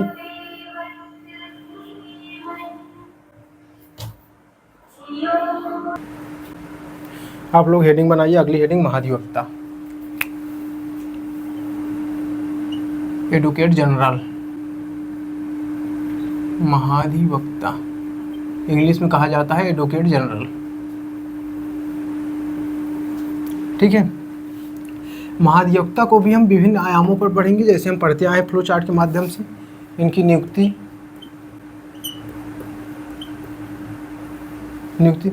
अनुच्छेद 165 के तहत राज्य के मंत्री परिषद के सलाह पर राज्यपाल करता है। इनकी उपाधि, जैसे हमने देखा था महान्यायवादी वह देश का प्रथम विधि अधिकारी कहलाता था, उसी प्रकार से राज्यों में महाधिवक्ता जो होते हैं राज्य के प्रथम विधि अधिकारी कहे जाते हैं। ठीक है, राज्य के प्रथम विधि अधिकारी कहे जाते हैं। इनकी योग्यता क्या होती है, उसके बाद हम लोग देखेंगे कार्यकाल क्या होता है, वेतन कितना दिया जाता है, उसके बाद हम लोग देखेंगे त्यागपत्र किसको देते हैं। इतने आयामों पर हम लोग पढ़ेंगे महाधिवक्ता को, एडवोकेट जनरल को हम लोग पढ़ेंगे। उसके बाद इनकी कुछ भी महाधिवक्ता के कार्यों एवं शक्तियों को भी देखेंगे। ठीक है, इनकी नियुक्ति करता है राज्यपाल। नियुक्ति अनुच्छेद 165 के तहत, अनुच्छेद 165 के तहत नियुक्ति करता है राज्यपाल। क्या राज्यपाल महाधिवक्ता की नियुक्ति स्वविवेक से करता है? नहीं, राज्यपाल करता है मंत्रि परिषद के सलाह के बाद। मंत्रि परिषद के सलाह के बाद राज्यपाल महाधिवक्ता की नियुक्ति करता है। ठीक है, राज्यपाल मंत्रि परिषद के सलाह के बाद परिषद। ठीक है, यह राज्य के मंत्रि परिषद होते हैं। ठीक है, लिख दे रहे हैं हम, राज्य के मंत्रि परिषद के सलाह के बाद, सलाह के बाद। ठीक है, उपाधि इनको प्राप्त है, राज्य के यहाँ प्रथम विधि अधिकारी कहे जाते हैं। राज्य के प्रथम विधि अधिकारी। यदि प्रश्न यहाँ से पूछा जाए राज्य के प्रथम विधि अधिकारी किसे कहा जाता है, तो ऑप्शन में जैसे दे दिया महाधिवक्ता, महान्यायवादी, सीएजी, तो कौन कहा जाएगा? यहाँ पे कहा जाएगा महाधिवक्ता को राज्य का प्रथम विधि अधिकारी कहा जाएगा। तो अधिवक्ता वाला ऑप्शन आपका सही होगा। योग्यता, इनकी योग्यता वही होगी जो उच्च न्यायालय के न्यायाधीश की होती है। योग्यता उच्च न्यायालय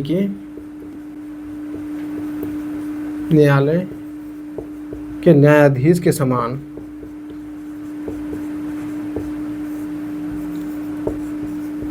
आगे हम उच्च न्यायालय, सर्वोच्च न्यायालय सब पढ़ाएंगे, तब वहाँ पे हम लोग इनकी योग्यता के विषय में विस्तार से जिक्र करेंगे। ठीक है, इनका जो वेतन होता है, इनका कार्यकाल जो है यह निश्चित नहीं होता है, यह राज्यपाल के प्रसाद पर यत्न होता है। राज्यपाल के प्रसाद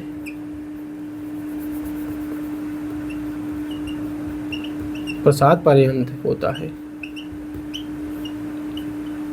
ठीक है, वेतन निश्चित नहीं, बल्कि इनको यह भी कहा जा सकता है कि जो महाधिवक्ता होते हैं, महाधिवक्ता को वेतन नहीं दिया जाता है, इनको एक पारिश्रमिक दिया जाता है। ठीक है, महाधिवक्ता को वेतन नहीं दिया जाता है, इनको एक पारिश्रमिक दिया जाता है। ठीक है, इनको एक निश्चित पारिश्रमिक दिया जाता है, जिसका निर्धारण राज्य का राज्यपाल करता है। इनको पारिश्रमिक दिया जाता है,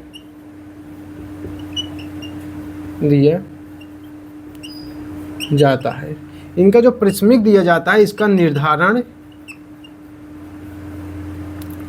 संबंधित राज्य का राज्यपाल करता है। संबंधित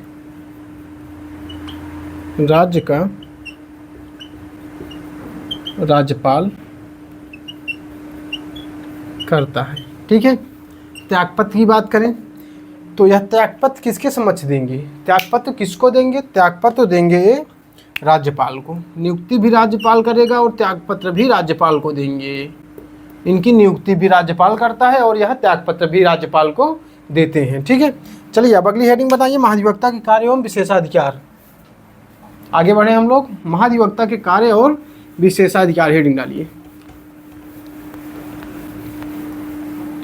महाधिवक्ता का जो कार्य होता है, जिस प्रकार से हम लोगों ने पढ़ा था महान न्यायवादी के क्या क्या कार्य हैं, उसी प्रकार से जो महाधिवक्ता होते हैं इनका भी कार्य होता है। जैसे महान न्यायवादी को हम लोगों ने देखा था, वह विभिन्न न्यायालयों में सरकार का पक्ष रखता है, उसी प्रकार से महाधिवक्ता भी विभिन्न न्यायालयों में राज्य सरकार का पक्ष रखता है। वह केंद्र सरकार का पक्ष रखता था और महाधिवक्ता राज्य सरकार का पक्ष रखता है। राज्य सरकार के द्वारा मांगे गए कानूनी सलाह को देता है, राज्यपाल के द्वारा सौंपे गए अन्य कार्य को भी करता है। ठीक है, जैसे उनका विषय हम लोगों ने पढ़ा था, महान न्यायवादी, ठीक है, पढ़ रहे हैं, महान न्यायवादी जो होते थे यह संसद के सदस्य नहीं होते थे, फिर भी संसद की कार्यवाहियों में भाग ले सकते थे, बोल सकते थे, लेकिन मत देने का अधिकार नहीं था। उसी प्रकार से राज्यों में जो महाधिवक्ता होते हैं, महाधिवक्ता भी यह राज्य विधानसभा का सदस्य नहीं होते हैं, लेकिन राज्य विधानसभा के कार्यवाहियों में भाग ले सकते हैं, बोल सकते हैं, लेकिन मत नहीं दे सकते। सेम वही प्रोसेस। ठीक है, चलिए महाधिवक्ता के कार्य हेडिंग डालिए। एक तरफ लिखिए कार्य, एक तरफ लिखिए विशेषाधिकार। कार्य विशेषाधिकार एक ही साथ दोनों खत्म कर दें। ठीक है, राज्य के विभिन्न न्यायालयों में सरकार का पक्ष रखना इनका कार्य होता है।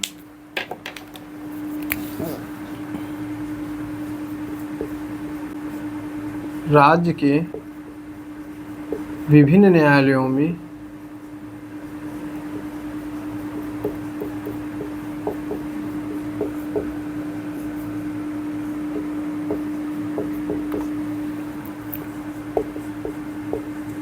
सरकार का पक्ष रखना। ठीक है, राज्य के विभिन्न न्यायालयों में सरकार का पक्ष रखना, राज्य सरकार के द्वारा मांगे जाने पर कोई कानूनी सलाह देना, राज्य सरकार द्वारा मांगे जाने पर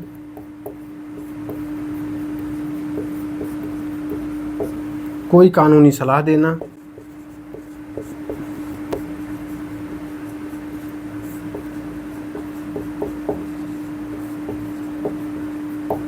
राज्यपाल के द्वारा सौंपे गए अन्य कार्यों को करना। राज्यपाल द्वारा सौंपे जाने पर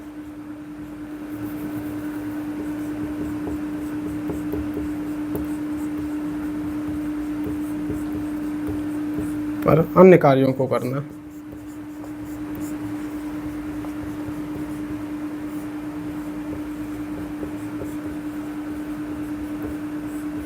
ठीक है, इनके विशेषाधिकार में राज्य विधानमंडल का सदस्य न होते हुए भी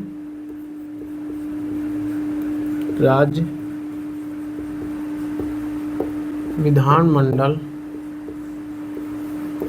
का सदस्य न होते हुए भी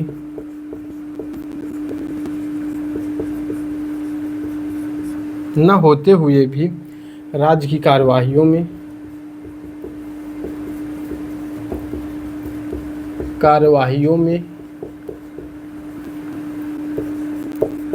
भाग ले सकते हैं,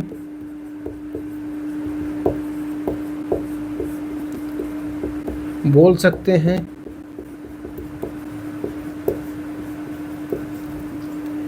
लेकिन मत नहीं दे सकते हैं।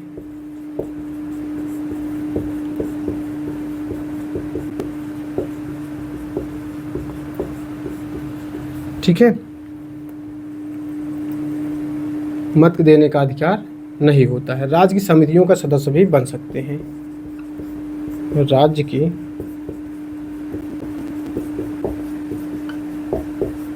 समितियों का सदस्य बन सकते हैं।